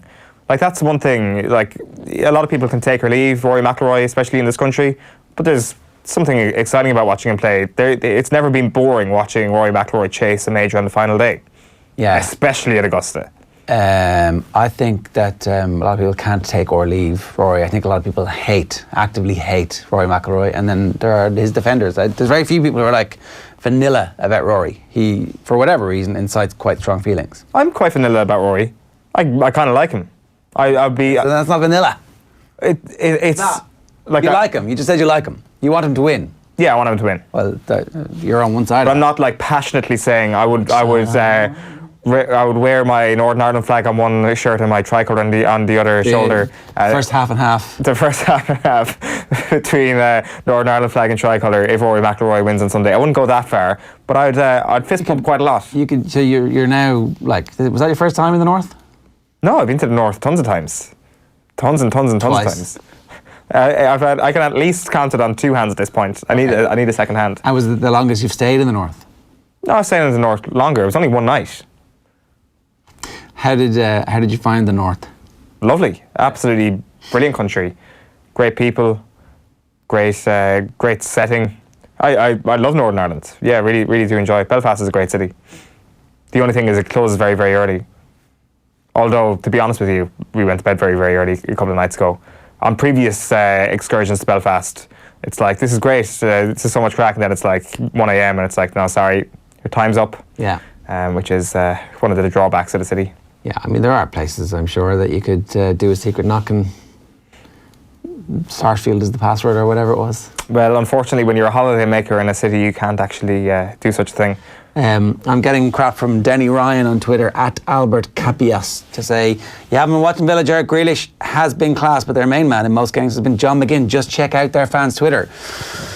We were talking specifically about what Grealish was doing last night in putting them on his back, because he scored one of the goals of the season last night. We've been ogling over this on Twitter this morning, and if you haven't seen it, and you got to dig it out, because Grealish picks the ball up basically on the halfway line, plays a quick 1-2. So they were 1-0 down. Is it at Rotherham? Was it at Rotherham? Yeah. So they were 1-0 down at Rotherham, and then they scored an equaliser, and then 2 minutes later he gets the ball, and then there's just a little kind of stop. The three lads around him, flicks it with the outside of his foot, gets a 1-2 back. And from this point on, the commentator on local Birmingham radio is going, he's got to go all the way. You're like, he's 40 yards out, what are you talking about? And then he plays another 1-2 on the edge of the box. and stops. And the defence drifts back. He doesn't, runs in, smacks it past, 2-1, goes and does his a good 2-knee slide. Good 10, 15 yards, 2 knees, thanks very much. Game over, and Villa are not safe in the playoffs, but they are surging. Is it 9 or 10 games in a row at the moment they've won? You're feeling hopeful again? Yeah. It's always a great place to be, because just lingering outside the playoff spots for all the season, knowing that somebody is going to absolutely capitulate. Well, they were in no matter if someone like Middlesbrough has done. They were in a funk for quite a while, and they were playing quite badly. And we had Conor Horan on the show, and he was just saying, things weren't going well. There was 5 or 6 games where drew 2 and lost 4. I was like, this is completely finished now. There's no chance of them. But then they just started to win, and the confidence started to surge, and away you go. They'd Tyrone Mings sent off last night as well, quite early in the game, I think. So, it wasn't looking good for them, but they dug it out. That's what you want. Tyrone Mings sent off after 34 minutes, rather than go 1-0 up straight away. And then they just get back into it, and it's like, 10 men away from home. Is now the time for Villa to get promoted? As in, Premier League survival is a distinct possibility if they do go up? Well, with Grealish in the team, right? So they've got Tammy Abraham. Tammy Abraham played for somebody else at the start of the year, got loaned to Villa, and then Wolves were going to buy him at Christmas, but they weren't allowed because you can't have 3 clubs in one season, so they got to keep him for the rest of the year, which is a complete fluke. Like, he should be gone, and he was scoring, by that stage I think he'd already scored like 19 goals in the league or something. So I don't know, like, they have a really old seasoned squad at this point of former Premier League players, like who are now on the bench but who were mainstays earlier in the season, people like Glenn Whelan and Mili Jedinak and Jonathan Khadija, who played Premier League football and know a little bit about what it's... I don't know. Is there any hope that a team coming up like that can stay up without being connected to the world's biggest super agent who's like... Of course there is. Like, being connected to the world's biggest super agent allows you to finish in the top half in your first season in the Premier League. Like, there's a big difference between that and actually just surviving in the division. I think it's would have been a smart investment. The only thing is, just because you get promoted doesn't necessarily mean you hold on to all your superstars. I think that Grealish will stay to play one season with Villa because he's a Birmingham boy, Villa fan, captain of the club. Like, he may as well stay. They'll be able to afford to pay him as much as everybody else. So, well, what about Daniel Levy calling up, saying we've got a shiny new stadium? You're a Birmingham boy, but you can become a North London boy now. Well, that'd be 100 million quid, please. I mean, it's not worth it. It's actually not worth it for Villa because they won't be able to get a replacement. Like, they have the chance to build a team around a very good talent who is finally not in the papers for smoking hippie crack every 2 days and is beginning to fulfill his talent. So, I don't know. Also, they've got a hotshot young manager in Dean Smith who likes to play football. Is it too much to hope? Is it too much to ask for? Absolutely not. Keep hoping. It'll ultimately disappoint you, but keep doing it. Yeah, I know, you get sucked in. Just when I thought I was out, they sucked me back in. Right, what's next? Very good question. If only you had the running order right in front of you there. Yeah, okay. We're going to get Neil in a little bit later on to bring us through the sports news. Rugby Australia says that it plans to sack Israel Folau following, barring compelling mitigating factors after another outburst from him. So in the meantime, I just want to bring up some of this. So we've been talking a bit about Seán Cox this morning. He has given his first public message since the attack, which left him with a traumatic brain injury outside Anfield. So 14 months ago now. I was saying the game is on tomorrow night in the Aviva. You can still get tickets at ticketmaster.ie. We've just going to play you this video again. This is a message that he's put out today. So there's the tickets. You just get on Ticketmaster and you can get tickets for kickoffs at 7:45. I think it opens at 6. It's Ireland versus the Liverpool Legends. Some responses here. So here's Stephen Reid. Looking forward to this tomorrow. Come along and support if you can. Next is Robbie Fowler.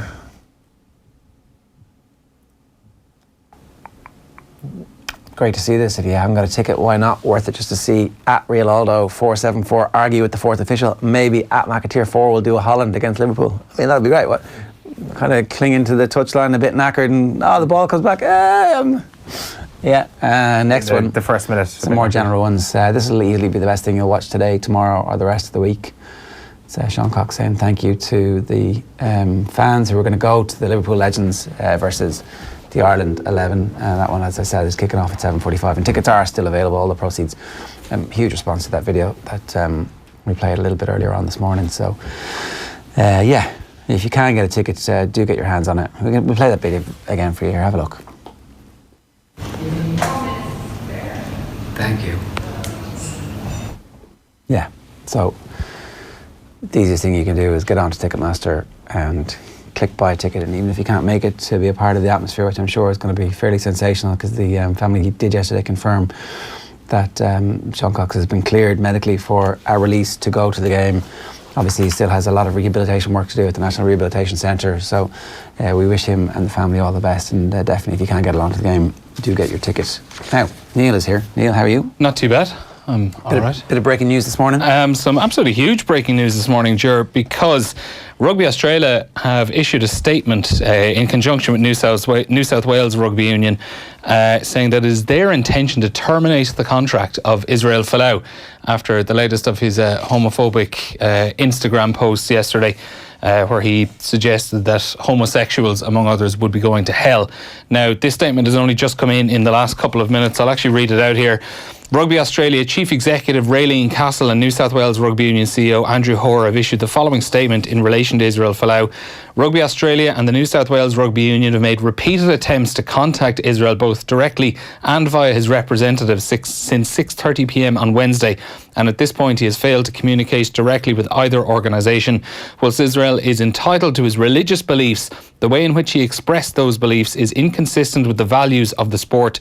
We want to make it clear that he does not speak for the game with his recent social media posts. Israel has failed to understand that the expectation of him as a Rugby Australia and New South Wales Waratahs employee is that he cannot share material on social media that condemns, vilifies or discriminates people against people on the basis of their sexuality. Rugby is a sport that continuously works to unite people. We want everyone to feel safe and welcome in our game, and no vilification based on race, gender, religion or sexuality is acceptable, and no language that isolates, divides or insults people based on any of those factors can be tolerated. As a code, we have made it clear to Israel formally and repeatedly that any social media posts or commentary that is in any way disrespectful to people because of their sexuality will result in disciplinary action. In the absence of compelling mitigating factors, it is our intention to terminate his contract. Now, it's barely 2 months ago that Folau actually signed a new multi-million-dollar contract with the New South Wales Waratahs to stay in Australia until the end of 2022. So, this is an absolutely huge step. Only yesterday they said they were going to investigate the social media posts. I don't think anyone expected something like this to happen so quickly. And I'd say a lot of people as well they were probably expecting another rap on the knuckles, maybe a fine, but this is absolutely huge from them. It's a massive step, and naturally I would say maybe there might be some sponsor pressure.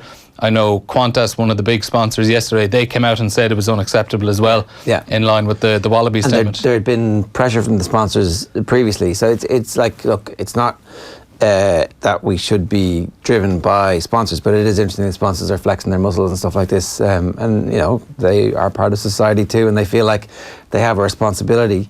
The post was that hell awaits for drunks, homosexuals, adulterers, liars, fornicators, thieves, atheists, idolaters, and those that are living in sin will end up in hell unless you repent. So you're just shacked up, and you're on Israel's shit list. What is interesting as well, though, is because there have been a few players actually who liked that post initially, and have since unliked it. Like a couple of Wallabies, Samu Karevi and Alan Alatoa, both liked it, have since unliked it. Same as well applies to Francis Saili, used to play for Munster.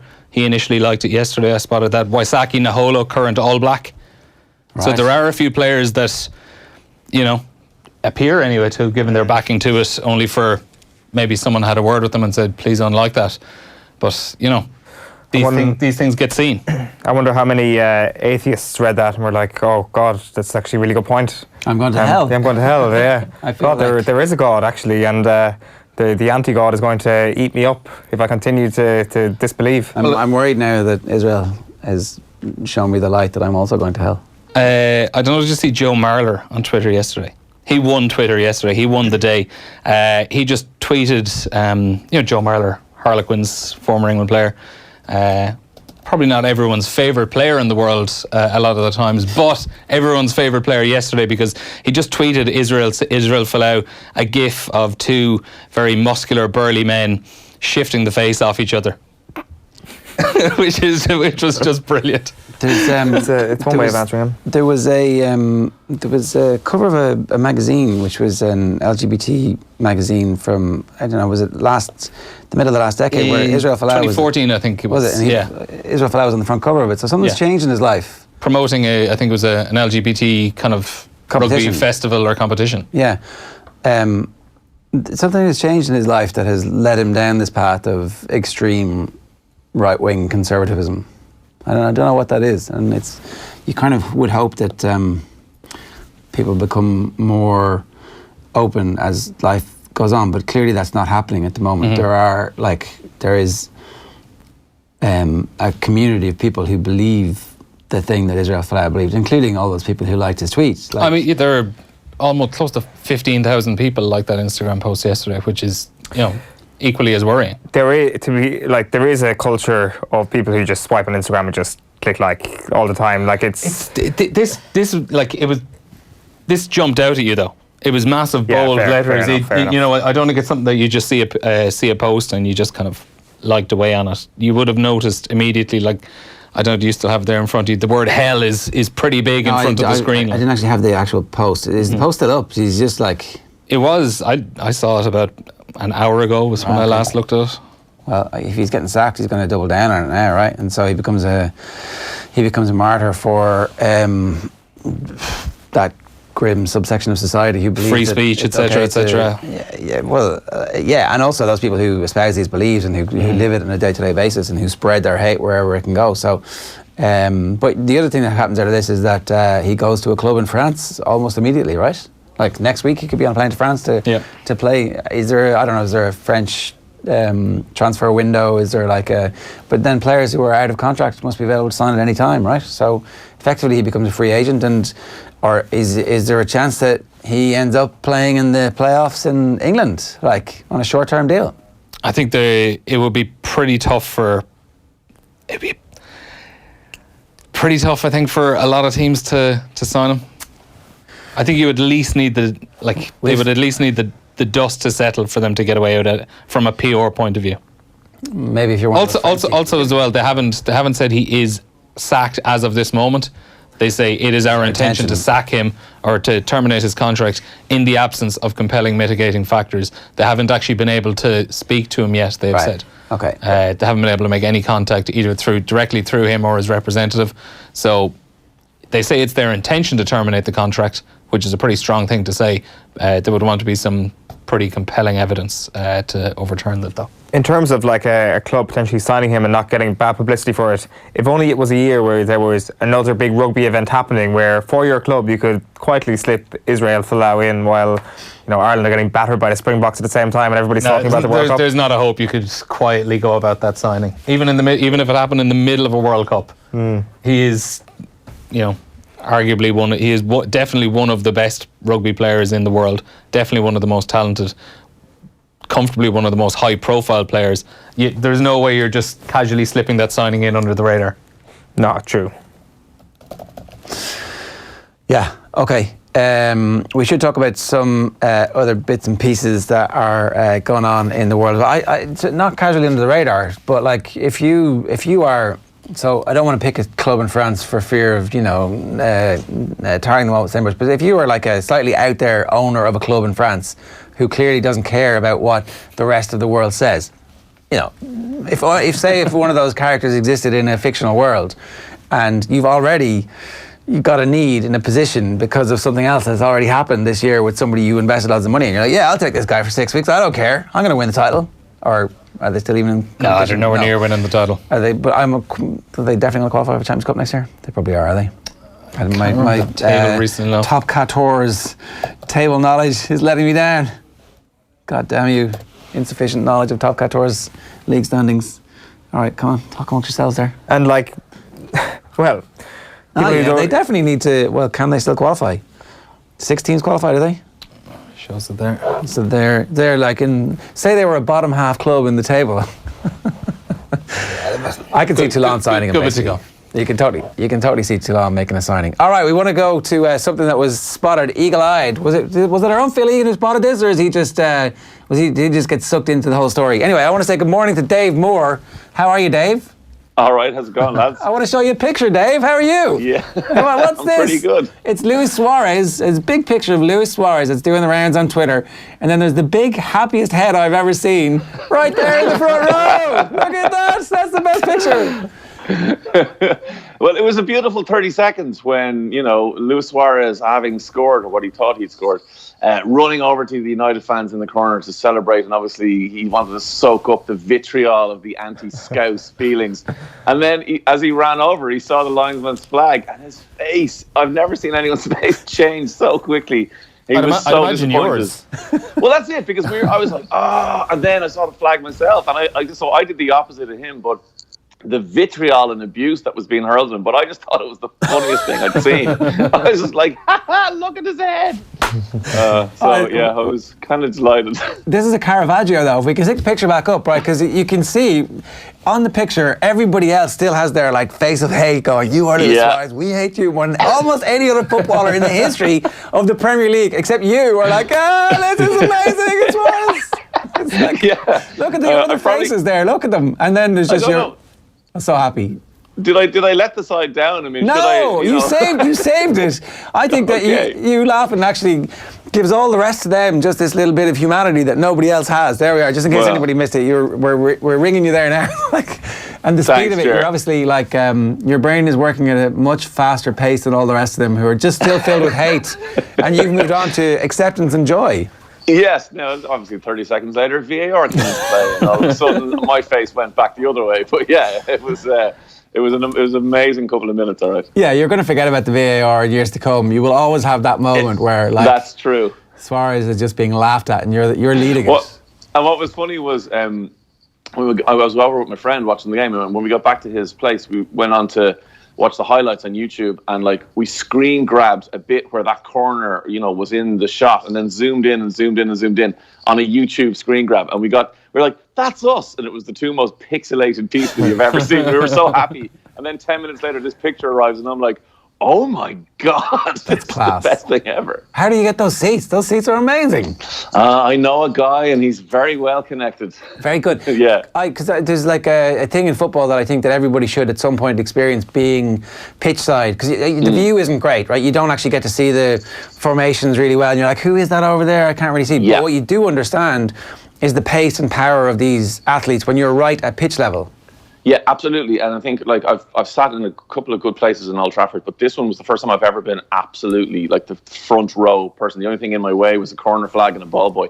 But yeah, so you see the speed and the physicality of the lads. When Lukaku was bashing into someone, you're kind of going, he is a big unit. You know what I mean? You don't maybe give him as much credit as you do. And you see other things as well. You see patterns, you see work off the ball that you don't necessarily see, when you're sitting down watching it at home, or even if you're up high in the stands. But yeah, it was an amazing pair of seats to get. Yeah, I remember seeing Ireland-France in the old Lansdowne and being at that kind of ground level and just being mesmerised by Zidane. Because, it's a cliche about how amazing Zidane is on the ball, but when you kind of see players skating past him and he's not moving, you're like, I don't know. Okay, now I understand. Yeah, absolutely.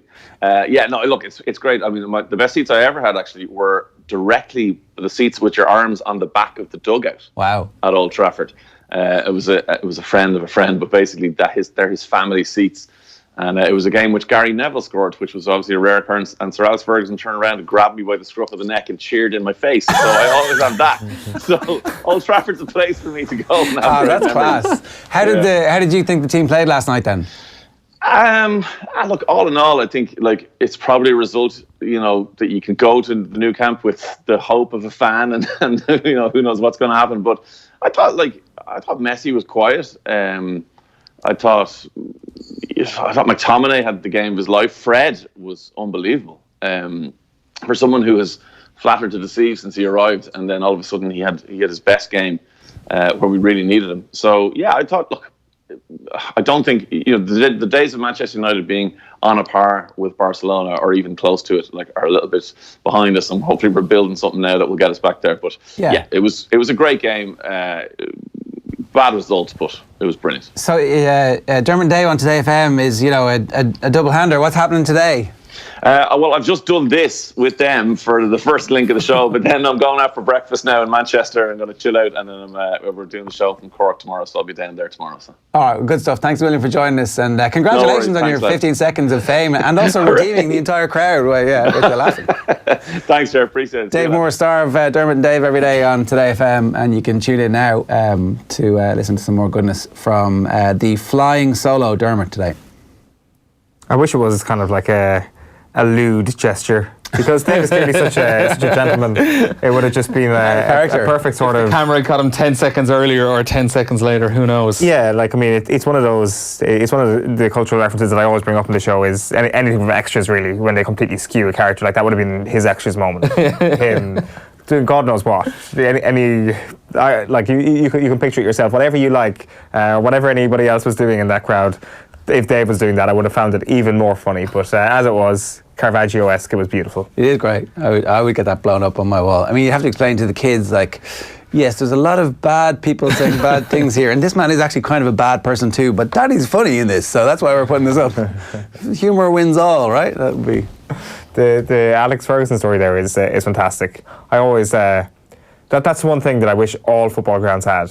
Was just kind of a bench and dugout that was immersed within the fans. A little brick wall, kind of. Yeah, that's all that's separating the dugout from the glass case of a lack of emotion that exists in the place of, like, the Emirates. And the Emirates is such an easy one to use in pretty much every football ground where there's an actual dugout. Yeah, but it only worked at Manchester United because they were the best team that had ever existed, and they won every game. Fair point. Like, though that group of fans are never going to be the ones who are screaming. I mean, was David Moyes happy with that arrangement? Being stuck in the middle of it? Was Jose Mourinho at the end happy with the sitting with the fans over his shoulder? When Arsene Wenger was sent off and he stood up on the wall at Old Trafford. Yeah, well, he stood up, and there was pretty ballsy by Wenger. There was a guy with the big afro laughing at him. I was so angry that day. It's true what you say though about, like, seats on the sideline. It just does not make sense that managers sit on the sideline. I watched an Old Firm from front row. Did you? Like 20 yards down from the dugout. Unbelievable. What era? When? 2011. Right. It was a Scottish Cup replay, like Wednesday night under lights. Wow. It was brilliant. Obviously at Parkhead, not... Yeah. And it was feisty as well. I think Rangers had... Before Rangers went bust? About a year or so. They had 2 red cards in the game, and El Hadj Diouf was sent off after the match. And Neil Lennon and Ali McCoy squared up to each other at full time. Okay, right. Proper. It was... Who won? Celtic 1-0. Right, wow. Unbelievable. I mean, El Hadj Diouf, not a great signing. Not one of those dressing room characters you want to inject into the Old Firm. No. In retrospect, not the best transfer committee. Yeah. Who's this guy? Oh, Senegal World Cup. Oh, yeah, play for Liverpool. Great. Oh, let's go. What?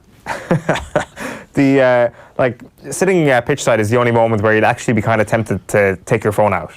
Where it's like, if you're sitting high up, it's like, oh, giving you a great appreciation for the game, but it's never like this. You're never like, oh, I want to take a picture of this. Except when you're sitting pitch side, you're like, this is actually amazing.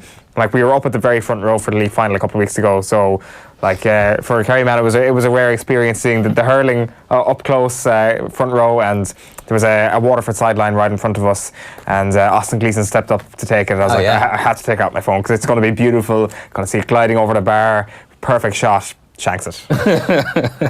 Right, what else is going on in the world of sport apart from Israel Folau being pig? Well, we'll start with yesterday's events at the Oireachtas Sports Committee. The chair of that committee is urging the board of the FAI and John Delaney to step aside.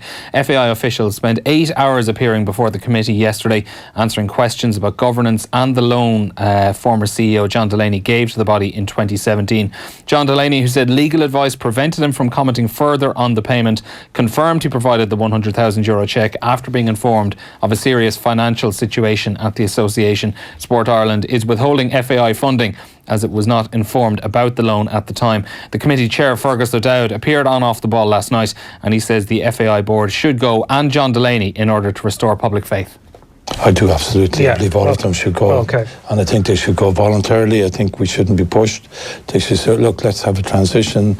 Let's appoint another, about to appoint a new chief executive officer. Bring in Sports Ireland or other people, outside people in to appoint the best person. And then go from there. Like, I mean, I don't think they should sit around. Manchester United manager Ole Gunnar Solskjaer says he'll need his side to perform a repeat of the miraculous last 16 win in Paris if they're to make the semi-finals of this year's Champions League. United couldn't muster a single shot on target during last night's 1-0 quarter-final first-leg defeat to Barcelona. Barca's away goal came 12 minutes in. Luis Suarez's header at the back post was turned into his own net by Luke Shaw. Shaw is also going to miss the second leg after picking up a first-half yellow card. United boss Ole Gunnar Solskjaer says winning at the Nou Camp would top even the Paris Saint-Germain result. The PSG performance away gives us hope and belief that we can do it, but we know we are playing against probably the favourites in the tournament, and going to Nou Camp is going to be a challenge, and it'll be a greater achievement winning that one because they're not used to losing at home. Juventus picked up an away goal in their quarter-final first leg against Ajax last night, but ultimately had to settle for a 1-1 draw to bring back to Turin. Cristiano Ronaldo headed them in front on the stroke of half-time, only for David Neres to equalise right at the start of the second half. The Europa League quarter-finals get underway tonight. 8 teams from 6 countries still maintaining hopes of going all the way. Arsenal welcome Napoli to the Emirates Stadium for their first leg, while Chelsea are away to Slavia Prague. Elsewhere, Benfica play host to Eintracht Frankfurt, and there's an all-Spanish meeting of Villarreal and Valencia. All 4 of those games start at 8 o'clock. Now, the 83rd Masters gets underway this afternoon at Augusta. Shane Lowry, back at Augusta, having failed to qualify 12 months ago, has an early start today. He's in the 3rd group, so around 10 to 2 Irish time he'll tee off. He's playing alongside 2003 winner Mike Weir and American amateur Kevin O'Connell. Defending champion Patrick Reed is out at 3:30 Irish time with fellow American Webb Simpson and Norway's Kevin Hovland. Tiger Woods is alongside Haotong Li of China and Spain's John Ram, while Rory McIlroy's quest for a first ever green jacket begins in the following group. He's in the company of Ricky Fowler and Cameron Smith at 4:15. McIlroy says he's feeling confident after claiming victory at last month's Players' Championship. I'm in a good place with it. I keep saying this, I would dearly love to win this tournament one day. If it doesn't happen this week, that's totally fine. I'll come back next year and I'll have another crack at it. But I'm happy with where everything is. In Gaelic games, Cork should find out tonight if captain Seamus Harnedy will be available for their Munster Hurling Championship opener with Tipperary. Harnedy was red carded during the league playoff with Kilkenny and was set to be banned for the May 12th game at Páirc Uí Chaoimh. But Cork are set to argue to the Central Appeals Committee that as the playoff with Kilkenny had nothing at stake, then the punishment should not stand. And also in rugby, Munster winger Ronan O'Mahony has been forced to retire. The 29-year-old suffered a broken leg and a dislocated ankle while playing against Treviso in April 2017. He's played just 4 times since for the province and has now been advised to retire on medical grounds. He was a Munster Academy graduate, making his senior debut in 2013, going on to make 70 appearances for the province, and he says he's heartbroken to be forced to quit earlier than expected after 2 tough years of attempted recovery. Yeah, it was an ankle injury as well, wasn't it? Yeah, broken leg and ankle. I think it was complicated in that way. Yeah, that's been one of the themes of the show this morning, unfortunately. Now, we've been doing a bit of work with the final year journalism students in DCU this year. They brought us some really good stuff. You might have spotted our underground darts piece from the underground dart scene in Dublin a couple of weeks back. Something entirely different today. Another piece for you. This is Craig Shabin bringing us the story of the 14-year-old motor kart sensation Alyx Coby. Have a look.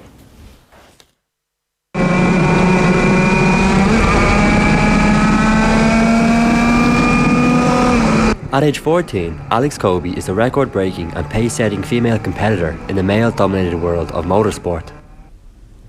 I discussed crashes, triumphs and adversity with Alyx at her family home in Newbridge, County Kildare.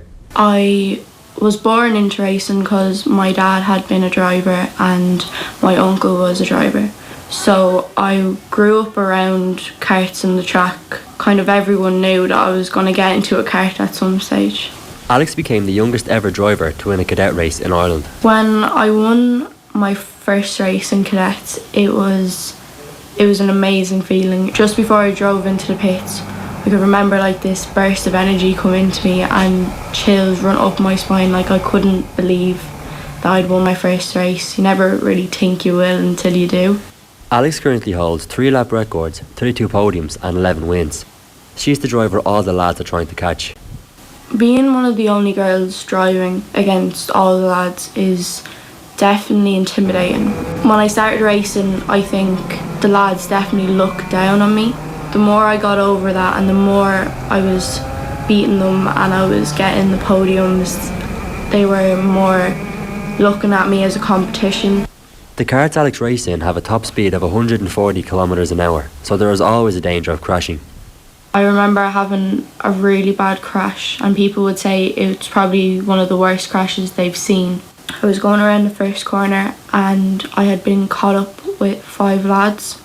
I got caught between another kart and it had sent me 15 feet up in the air and the kart had flown straight on top of me. I walked out fine and was able to race the next weekend, so it wasn't as bad as people would think it was. This is the second year that Alyx has competed at the International Championships at Le Mans. She qualified after finishing 3rd in the 2018 season. There was 140 drivers in my category and I had qualified top 40. I remember driving around after I'd passed the flag and the rush running through me. I nearly cried. Alyx's mentor and her number one fan is her father Gary. He knew from very early on that his daughter was a serious talent. From the first time she started at 7, she pretty much took to it like a duck to water. It was hard to watch at times, mind you. The crash was particularly scary. When you see your daughter go 20 foot in the air in the cart and hit a tyre, it's a scary view, that's for sure. Gary and Alyx are on the hunt for an Irish Championship win, and they one day hope to compete in the Formula Racing Series.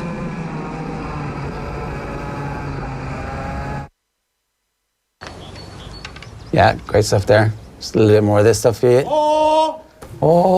No, that wasn't supposed to play, was it? Oh, Andy Lee, bullseye! That's going to be our new drop. Your time begins with an, oh, Andy Lee, bullseye.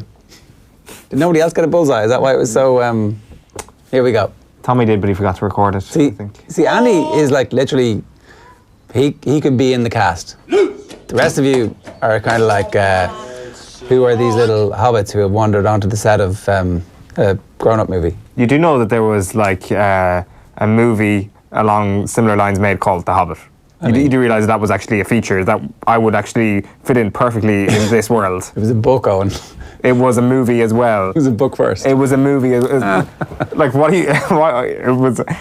Yes, I know it was a book. It was also a movie. That is why I'm talking about actual human beings in an actual set.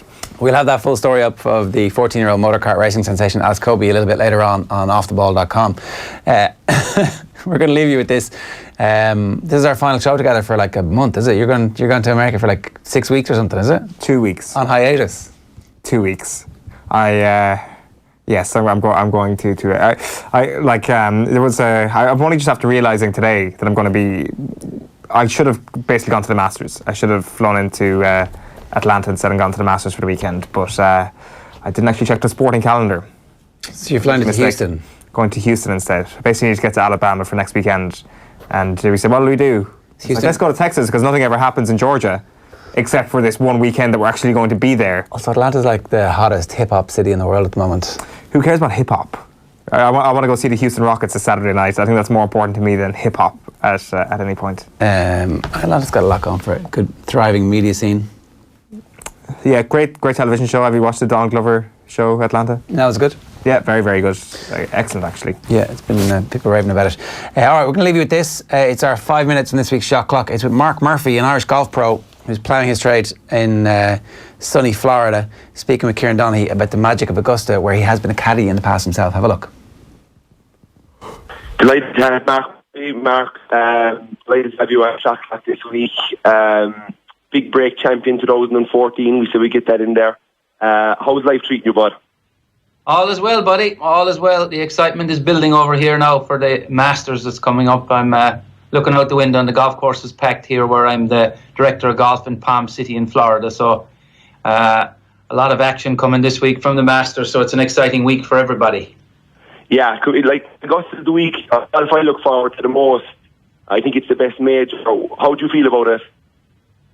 Well, I was fortunate enough to be, I'm very close friends with Rocco Mediate, and in 2009 I went to the Masters with him, and on the Monday morning we got there, his caddy got delayed, and I had to suit up and put the jumpsuit on and go out and caddy for him. I caddied at the Masters and the Monday qualifier on the Monday in a pair of brown penny loafers. Probably the only person in the planet that ever did that, but it was a very interesting story, and to have been there and have Rocco was actually leading the tournament going into the back nine on Sunday. Wow. 2009, and he made 10 on the 12th hole, and that was the end of him. He's back. He struggled with his back his whole career, but he's back jarred on him on the 12th tee. If you ever watch it, you see him stand up on the shot and hit it in the water 3 times and made it 10. So great memories and sad memories for him too, also, because that was an opportunity. I mean, the way he played golf that week, I thought he was going to win the tournament. He came close to that, and he came close to US Open a few years afterwards. And like how beautiful it looks to be, been around it and been on the greens, and how quick are those greens, Mark? Unbelievable. It's like they say, hallowed ground. You have never seen anything like it till you've been there. It's the greatest. I mean, for anybody listening in, if you've never been to the Masters and you're a golf fan, it's not even close to a bucket list. It's the whole. I mean, it's unbelievable. I mean, from the minute you go through the gates, the experience, you look at it on TV. It doesn't look like it's very undulated or anything, but it's.